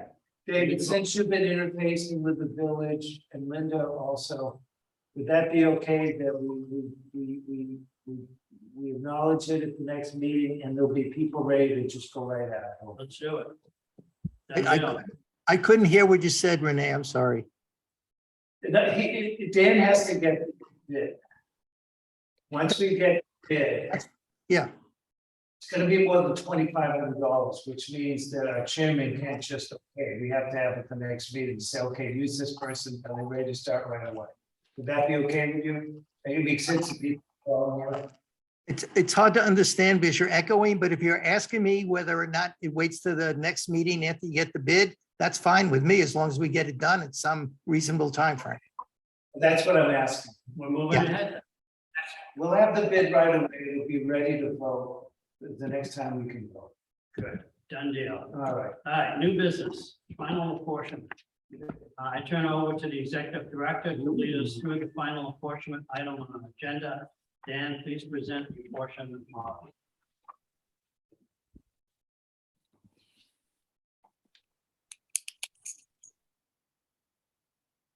All right, I trust everyone can see these slides. Yep. Okay, so for the main event of today was the vote on the final apportionment. We held a workshop a few weeks back to discuss the specific items in it. I'll briefly go over them today. The project description was along the entire island of Captiva. It consisted of 350,000 dune plantings, as well as over 800,000 cubic yards of sand fill along the 4.85 miles of Captiva. It's designed to last between 8 to 10 years and to protect and counteract against the critical erosion of our beaches. I have a slide here to detail the itemized costs of the project. We still have post construction sea turtle monitoring in our report, but the total cost of the project is approximately $20,141,726.50. I'd like to talk a little bit about funding of that. We have several grants outstanding. They've been applied for. We have. Dan, do you want us to be going through your slides now? Can you not see them? I only see one. Linda, we're on slide 2. It says funding. Do you see that? No, We do. no. Okay, go ahead. Stop sharing your screen before. Must not be on the Zoom. Why don't you stop sharing and share again? I stopped it already. I'm just gonna share my entire screen. Okay, Great, that's it. that's it? Yep. Okay, so this is, I'll put it up here again. This is the itemized cost of the project. As I was saying before, the outstanding bills that we still have are in relation to post-construction monitoring of the sea turtles. That's just under $30,000 outstanding, bringing the total cost of the project to $20,141,726.50. As I began before, we have several outstanding grants that have been submitted to fund this project, partially fund the project. Can you go back to the previous screen? Yes, sir. 20,141. But on the total line, I don't see that. That is the 20,112,966.50 plus the outstanding 27,000. I'm sorry? 2870. Plus 28,760. Yeah. Got it. Thank you. Okay, we have a couple of grants outstanding with FDEM in relation to Hurricane Irma. Those are PW 361 as well as 6059. Those cover both the construction as well as direct administrative costs of the project. We have with FDEP 19LE4, which is in relation to Hurricane Irma. We're receiving almost $260,000 for that. And then 21 LE1, which is the main grant associated with this project, is in relation to public access. They cover approximately 21.07% of the project at just over $4 million. So, quick question, sorry. When you say outstanding grant, these are grants that have already been approved, acknowledged, but we just haven't applied a project to them. We've not received reimbursement for them as of yet. We've submitted, and they're under review. And who's there on our side, making sure that they say, okay, checks in the mail. Both Erica Carvetts from Aptum is assisting me with this, so we're both in tandem correlating with those entities. Are they very congenial about it, or do you sense any issues, or everything is just going through the bureaucratic? Everything's going smoothly. They're more than helpful if we have any questions, and if they have any questions, they reach out to us and we provide them with the documentation. Do you have a date line where they said you'll be getting the money? We have no estimated date as of Did yet. they give you, do you ask and say, when do you? think I've asked them, they're unable to provide it this time, but I would assume with that, Has So, Apple kind of told you how long this usually takes since you've ever? I should step back just a tad. We don't have a timeline for the FDEM grants, so for the Hurricane Irma, we don't have a timeline for those. For 21 LE1, I would expect that within probably 2 months. Okay. With 19 LE4, maybe a month or so longer. We just had to apply another extension for it. It's not gone through that stage, so once it does that, we'll be able to close that one out. In terms of the county contribution, we're anticipating a total combined between stormwater and recreation of just over $4.8 million, which was submitted to them and is currently under review. We've had a little back and forth on that. County also provided us with an additional $1 million contribution, bringing their anticipated total cost share of just over $5.8 million. Is the 4847, forgive me for just speaking up, please, is the 4847? Does that include the extra 75,000 we got strong to admit? No, Okay. and Where's that? I received an email this morning, right before the meeting, that they talked internally and they don't recommend, they are not willing to amend the interlocal agreement for that. Who's they being who? That was a email chain between myself, Steve Patel, Roland Oldalini, and Michael Campbell, and there's one other female, I cannot remember her Did they have name. a rationale? They say why? It was just a brief paragraph. I've not reached out to them as of yet. Let's do that. So as it stands, before the CEPD's contribution, we're looking at just under $9 million. At the last board, or at the special meeting we held on July 25th, the CEPD voted to apply $2 million towards this project, bringing the total local assessment just below $7 million. What was our original forecast a year ago? The local assessment. I think it was north of 10. It was north of 10. That's right. It was 15. No, it was north of 10. Yeah, and then and that was without throwing in a million or two from our PD. Correct. So we basically beat our numbers by $1 million. Yeah. Once you take a balance. We went $1 million under our proposed. I'll take it. Yeah. I'll take it. And we should take it, And because then we have- to the county's credit, they've also, these numbers are even slightly different than ones that we presented at the workshop a few weeks ago.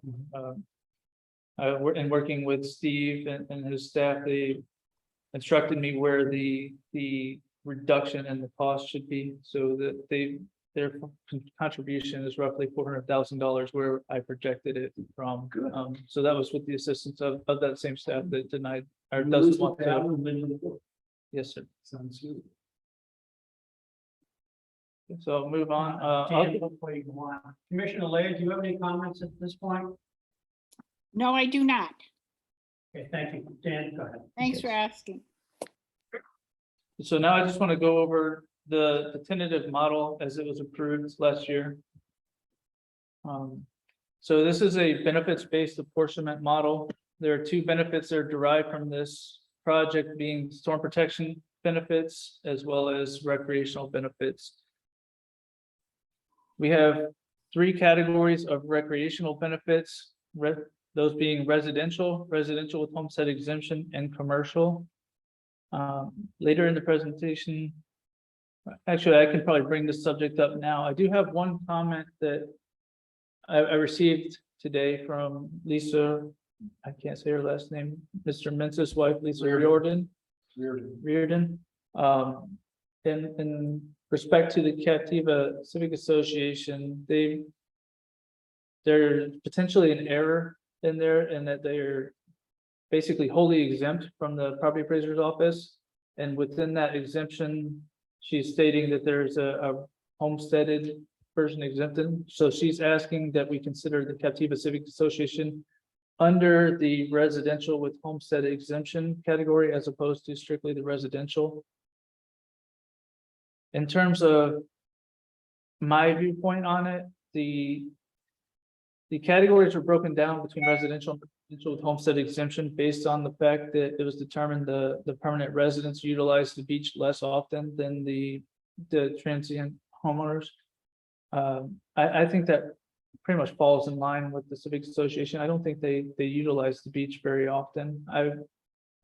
From staff standpoint, I wouldn't oppose placing them in that category, but I How would. much of the difference is it in cost? Their total assessment that I looked at, and I'll show on the map, actually, yeah, I can show it on the map. Their total assessment's just over $7,000 as it But is. so their assessment now is 7.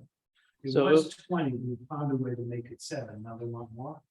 If we were to reduce it, it would get approximately a 40% reduction in that, so they'd go down to about 4 or 5.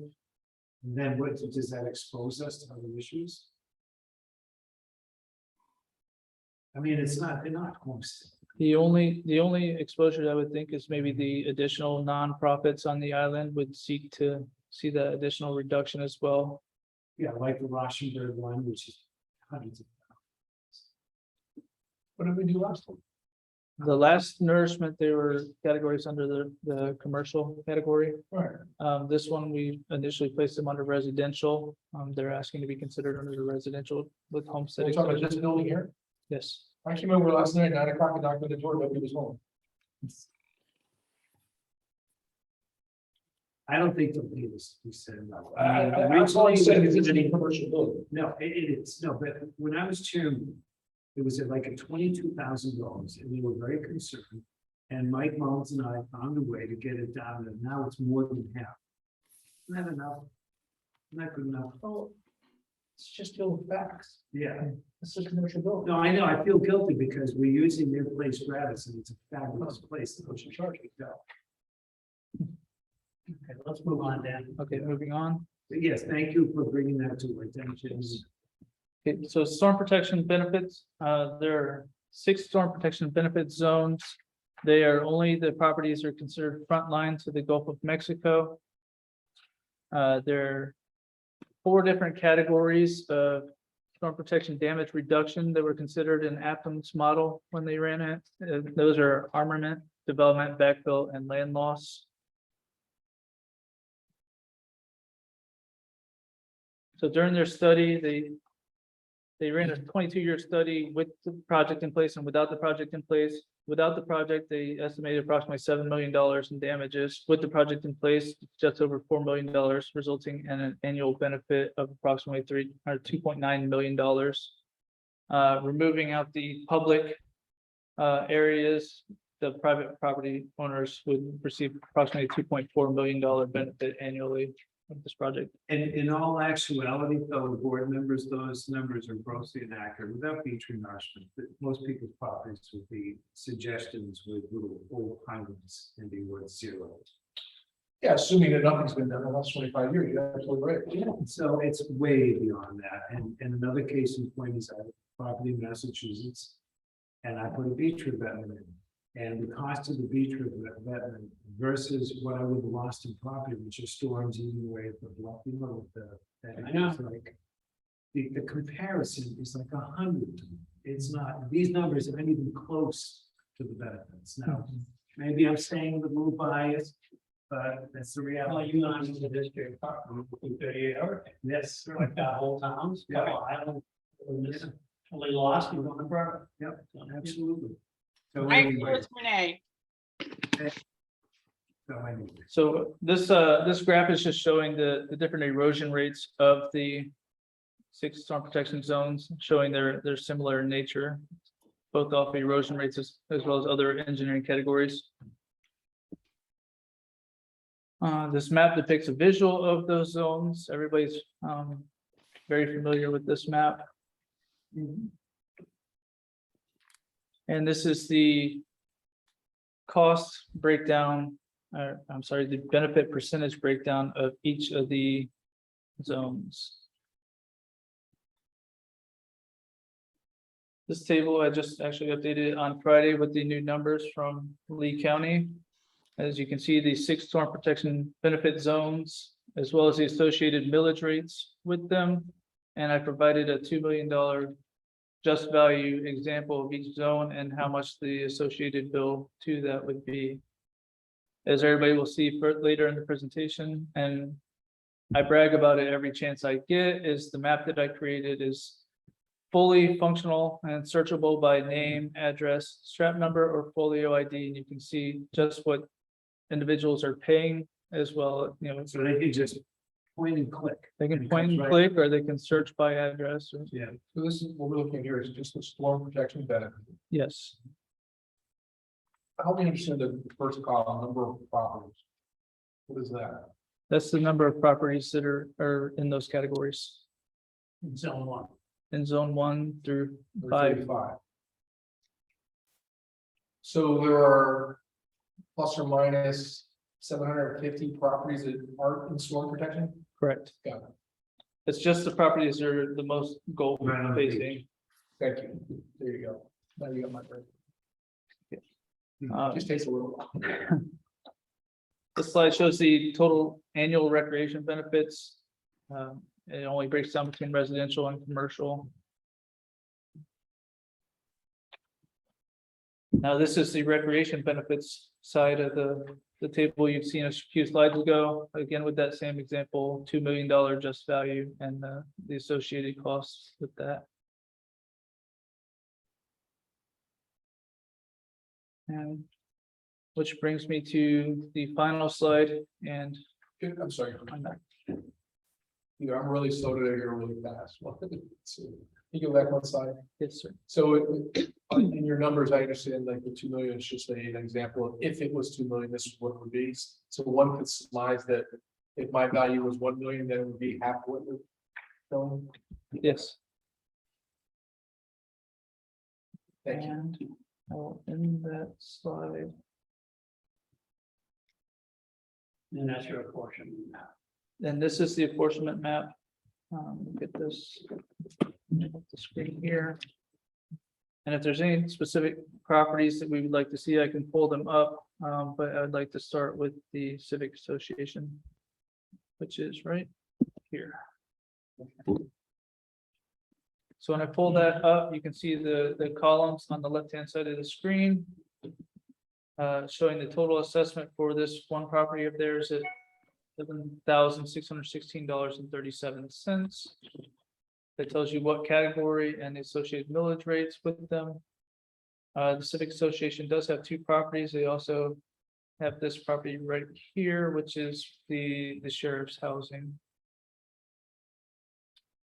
Dan, there's no privacy violations in terms of the detail All of this is public information, of public information. and it's all linked. Aside from our villages that we're associating, these are all property appraiser data. So anybody can access this from the property appraiser site. I just Walter, any questions? link the data. But your website you put together, which is really cool, by the way. That's just internal use, right? This is on our webpage. Anybody can access it. Back to the chairman's question, though, but if I go on the public site, which you're correct, it's public information. There is a disclaimer or something that I acknowledged in the beginning that tells me, and Ralph helped me out here, but I think there's something basically says you're entering this site and it's for these purposes and something. Do we need something like that?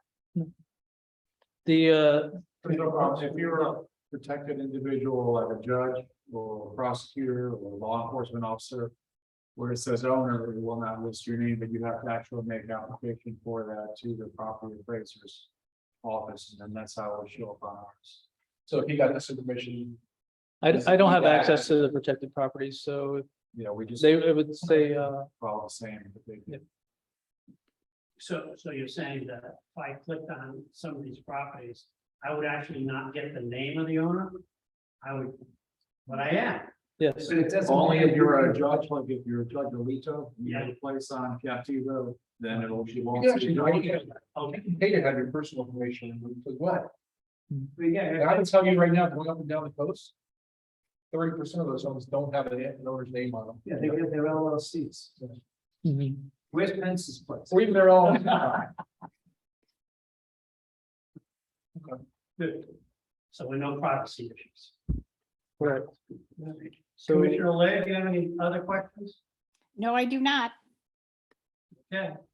What do you need from us now, Dan? I need a motion to approve Oh, the, take public comment. I guess. Oh, I'm sorry, public comment? stop sharing so I can see the public. Is there any public comment? Please raise your hand. Seeing none.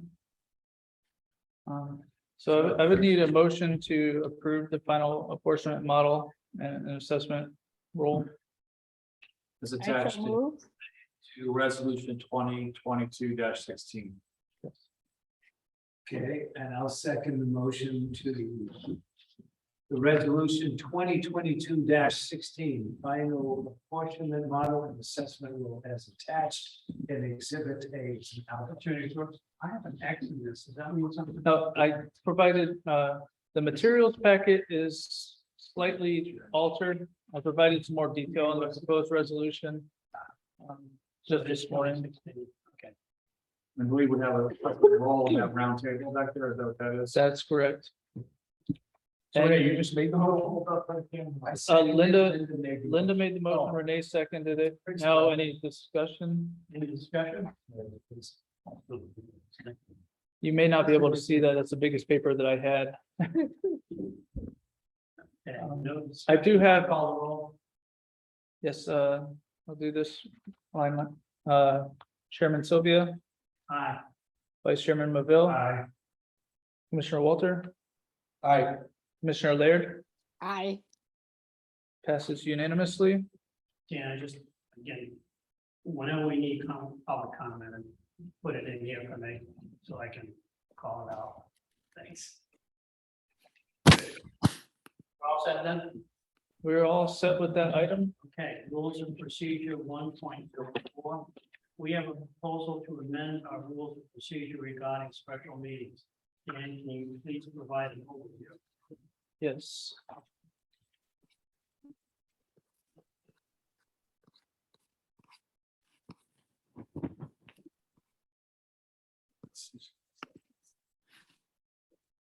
Okay, so what came to light at the beginning of last month was in our rules of procedure, it specified a certain outlet that we had to advertise for a public meeting, which added basically another 7 days onto our lead time in the event of the need for a special meeting.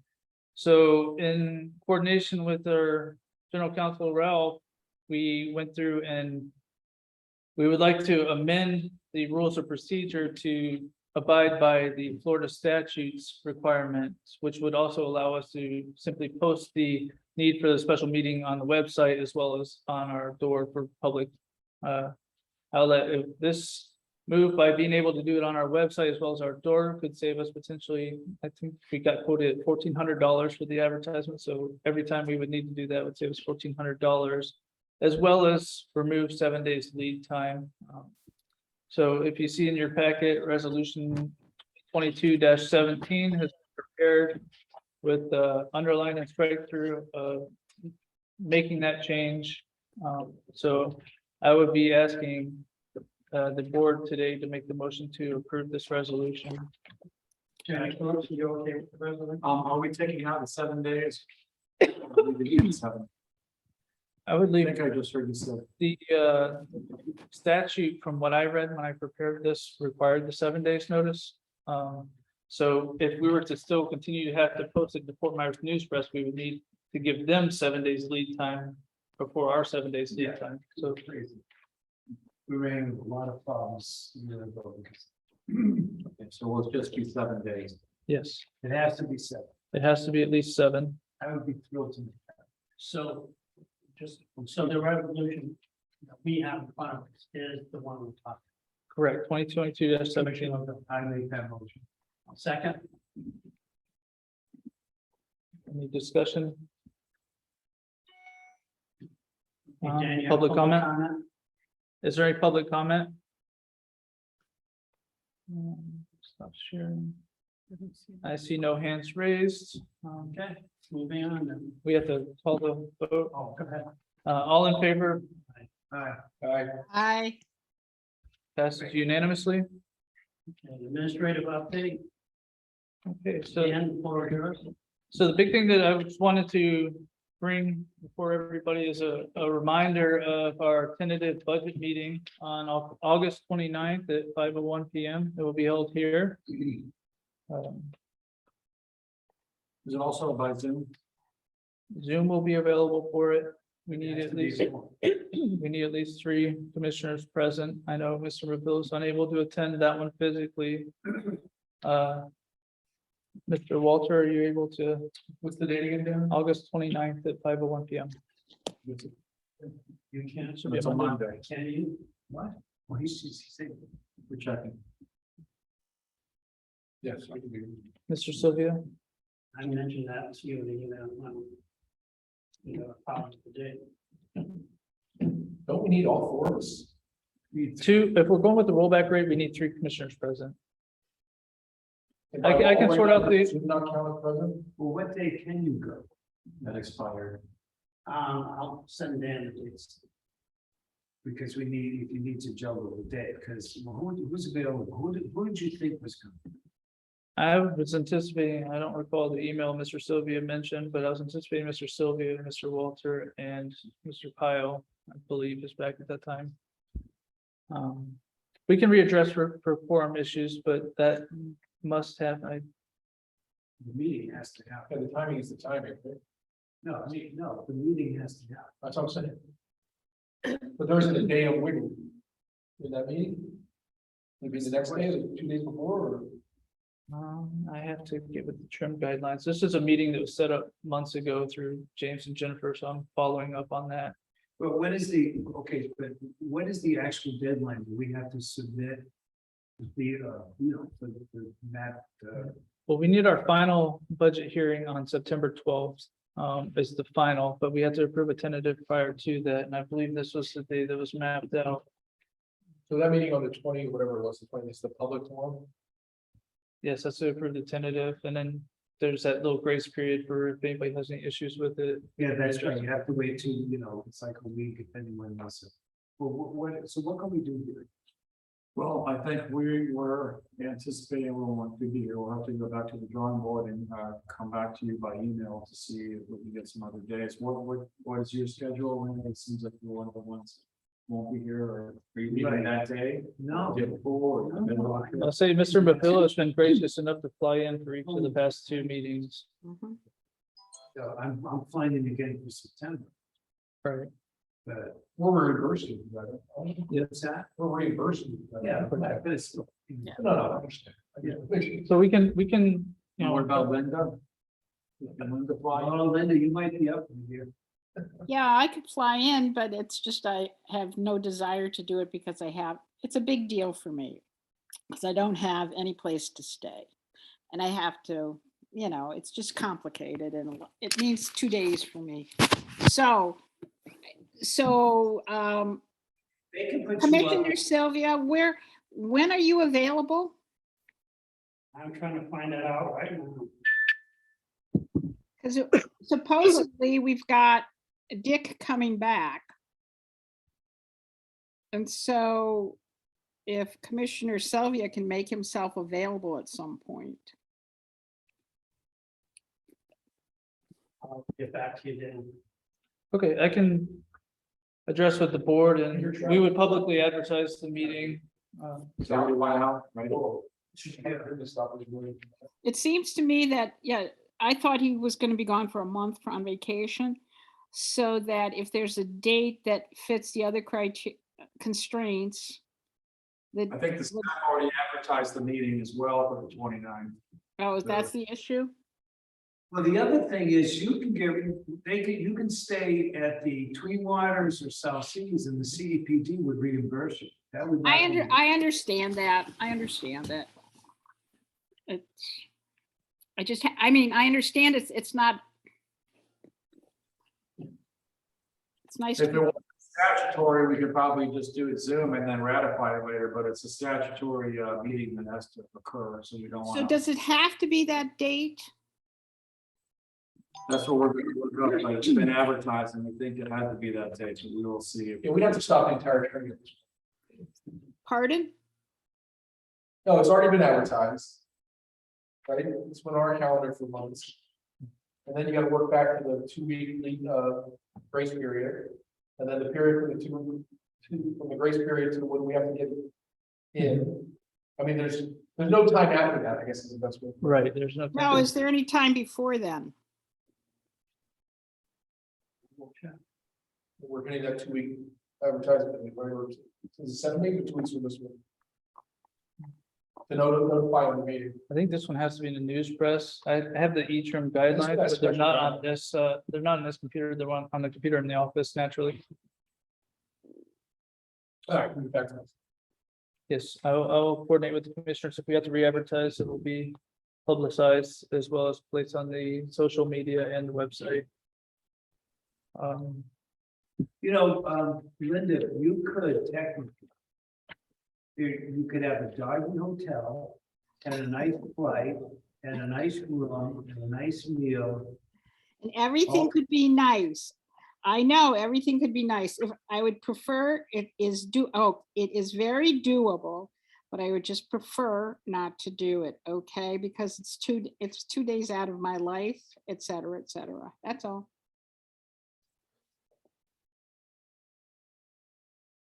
Okay, you want to move on Dan? Sure. The other item I had on my hit list was a beach nourishment grant update, but I covered that in the final apportionment. That's all in terms of the staff update that I have. Any comments from commissioners at this time? When is the tentative portion would be takes place at 1? The tentative budget meeting. It takes place at 5:01 p.m. It's one of the hearings we have to have it either after 5 p.m.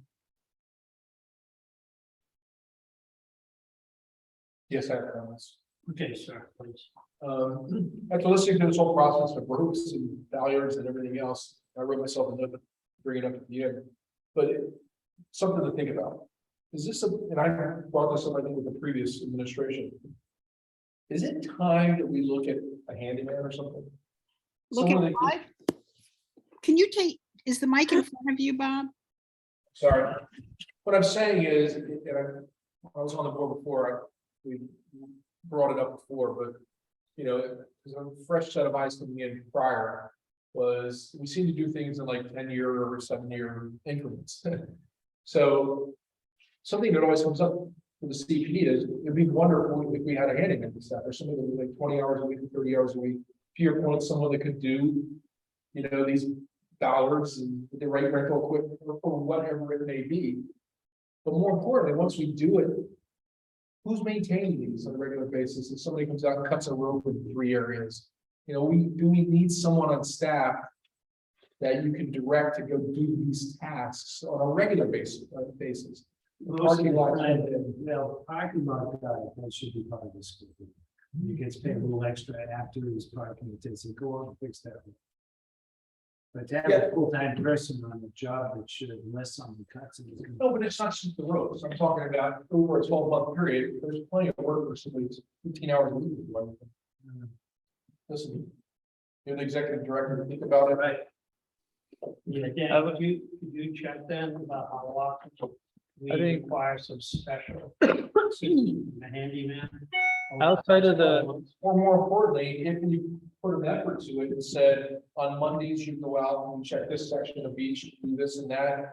Then as we, I mean, then I think we're giving our citizens, Captiva, a real deal. So maybe preventive maintenance. That's what I'm saying. I think on a consistent basis, I would probably struggle to have a 15 hours a week for that. We do have a contract with Mr. Johnson to maintain the parking lot in terms of like vegetation removal and, you know, trash removal and stuff like that. But How much is that adding? Do you have any idea? I see Chad Chad Jacobs Jacobs. said it already. That's what I mean. Yeah, he just add it to a scope of work and say how much to go. No, vice versa. I mean, if we're paying 30,000 a year, 40,000 a year. Now, somebody churn out something, then maybe we could get somebody 12 months a year. That's a good point. Yeah. What does Bob charge for? I think it's roughly around $2,000 a month or so. We What pay. does he do? Removal of trash on a daily basis. Okay. He trims the trees. If it's a substantial trimming of trees, we get an extra bill for that. We pay for the tree trim, right? Correct. Yeah, you can show the retainer. That's- Well, no, he's getting $60 a day to take out the trash, clean up the place. That's fair. I don't see, I mean, I think that's right. What do you think, $60 a day, is that? Is that a 2022 trimming? I mean, I'm sure you put more than an hour. I think if the end of his back, and said all the numbers that these one-offs. That maybe it's not a good idea, but maybe it is. I don't know. Yeah. So are you also, could we just add it to his contract and say on an as-needed basis and he can bill us on a per hour charge? Yeah, and I didn't, candidly, I don't even think it has to be that bureaucratic, just if you need, if we need something as an as-needed basis, he takes care of it, it's like maybe, you don't have to make a big, huge. Well, and that once a week or once every 2 weeks, he inspects it, right? Somebody inspects it. Well, I think candidly, that when Daniel gets a number 2, I would hope that they would want to get on the buggy and go up and down I At agree least- with you. and check things out. I mean, Well, maybe we make another 2 part of his scope if he has some carpentry skill. there you go. Dan can do it for God's sake. He knows how to handle it.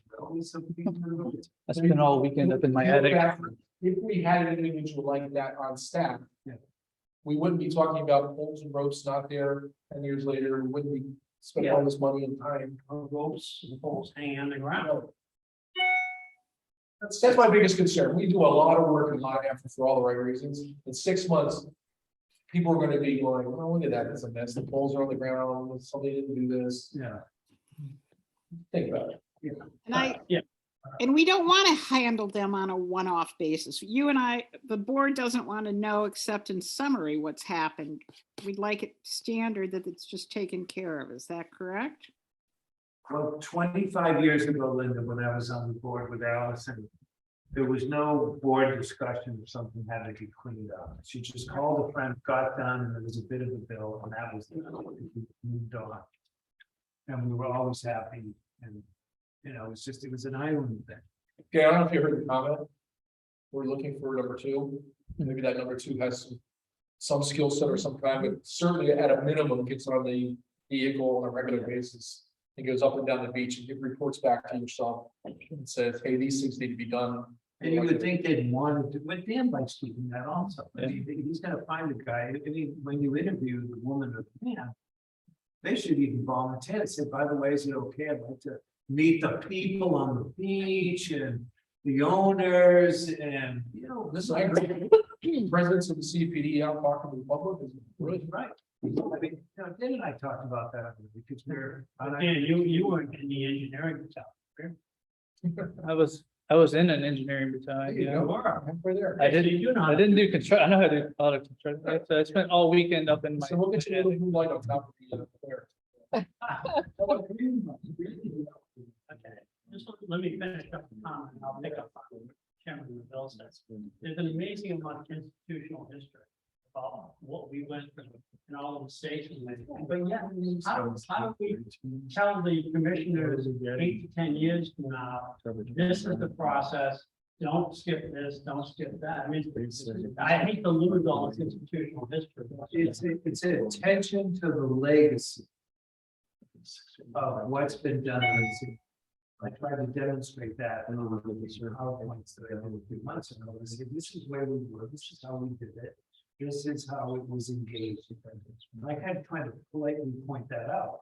And I think that now we have everything documented on review, that we just, it's like a great restaurant, you know, it's done a certain way and you have a better way, great.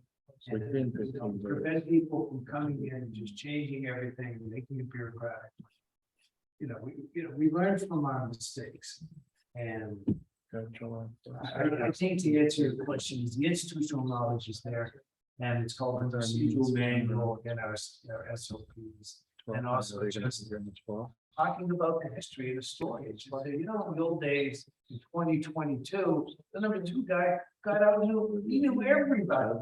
Or she knew everybody. It's gotta be. You know, we tell them the story. That's how. Ideally, if we build it right, to hold them accountable every day.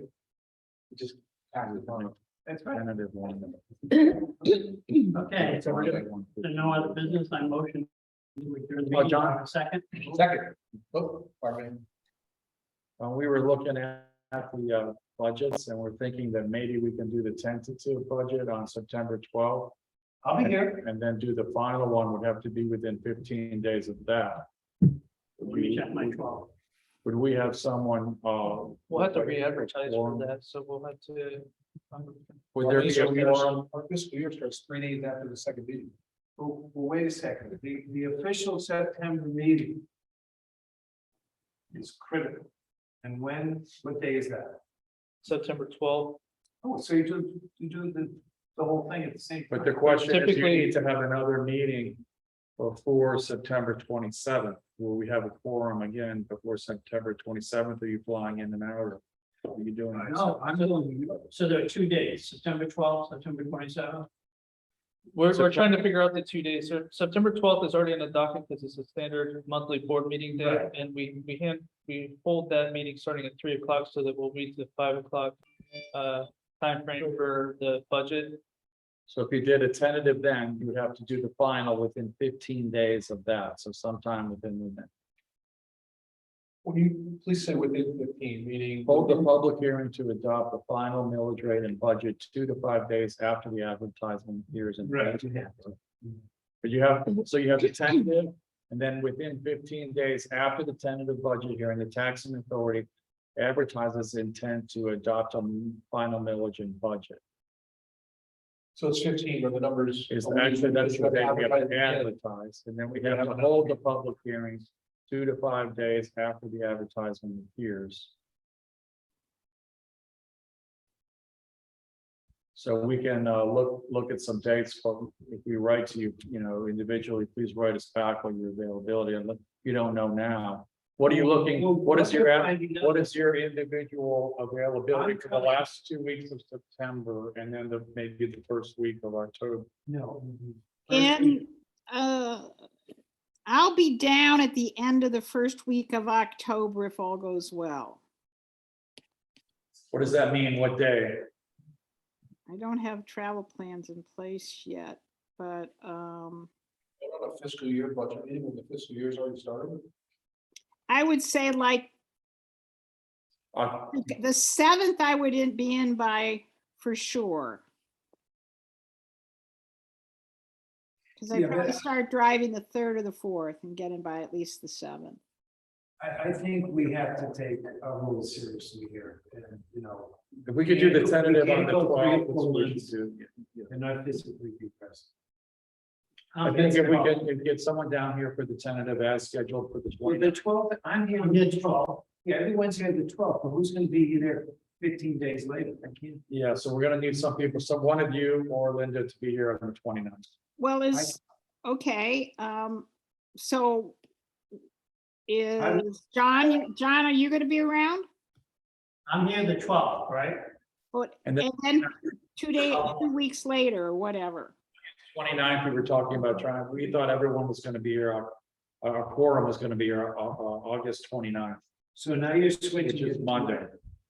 we're attempting to try to make it as it was scheduled months ago. Oh, you're going backwards? We're trying to get it all done before September 1st fiscal year, right? Or It's a October must. 1st fiscal year. Also.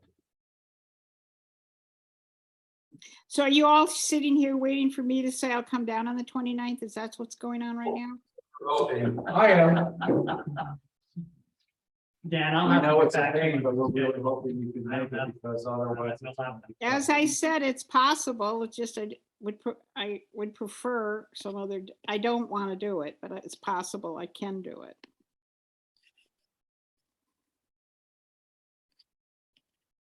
Okay, you'll let us know. Yes, we'll follow up with that. The meeting notices are really sent out on March 10th. Well, wait a second, so just to end this. You cannot do the 29th of this of August. That's right, I cannot. It's officially not. What other days could you consider in August? Because you got brought up and rejected. Again, I leave August 26th. 26th, we do it on the 25th. I have to get back to you on that. I gotta make sure it's within regulation, because the second meeting has to be within 15 days of it, and there's all What's kinds of today? specifications. The 8th, I'm sorry? today's the 8th, it has to be 15 days later. That's the 24th. No, we say if you have a meeting on the 26th, you have to have 15 days, then you have to have your final meeting on that day. We had the tentative today. Have any No, budget meetings this is today? a portion, and we're talking budget. Yeah. All right, so budget. So when did we thought this was gonna happen on the The 20th? tentative would happen on the 29th, and then the final would be on September 12th. I got that. And the reason we can't do the tentative a few days earlier is because what? It'll be outside the 15-day time period in between the two meetings. You'd have to move up the second meeting, stay within the 15-day time. Okay, so if you move up so if you did it on the 24th. Where Commissioner Sylvia could do the 24th. Then you would have to do what day in September?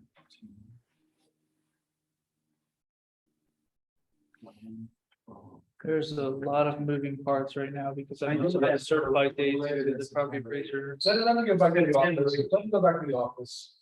Yeah. Figure it out. He's trying to do 15 days right now. And I can appreciate that he doesn't want to give us a wrong answer. in a scramble. Well, Linda will find out if we put a gun to it. What did you just say? And Linda will come down if you're desperately needed. I mean, I said if we put a gun to your head, you will come. Okay, And we keep status quo of what's been organized. right. And the person who's saying this is going to be phone 2 times for this. And do Well, if you it. can move it. If not, tell me immediately and then I'll go make all my reservations everywhere. Yeah, look at the freaking waterfall. Yeah. It is fun though. Okay. So I motion to adjourn the meeting. Do I have a second? Second. All in favor? Aye. Okay. Turn off the recording.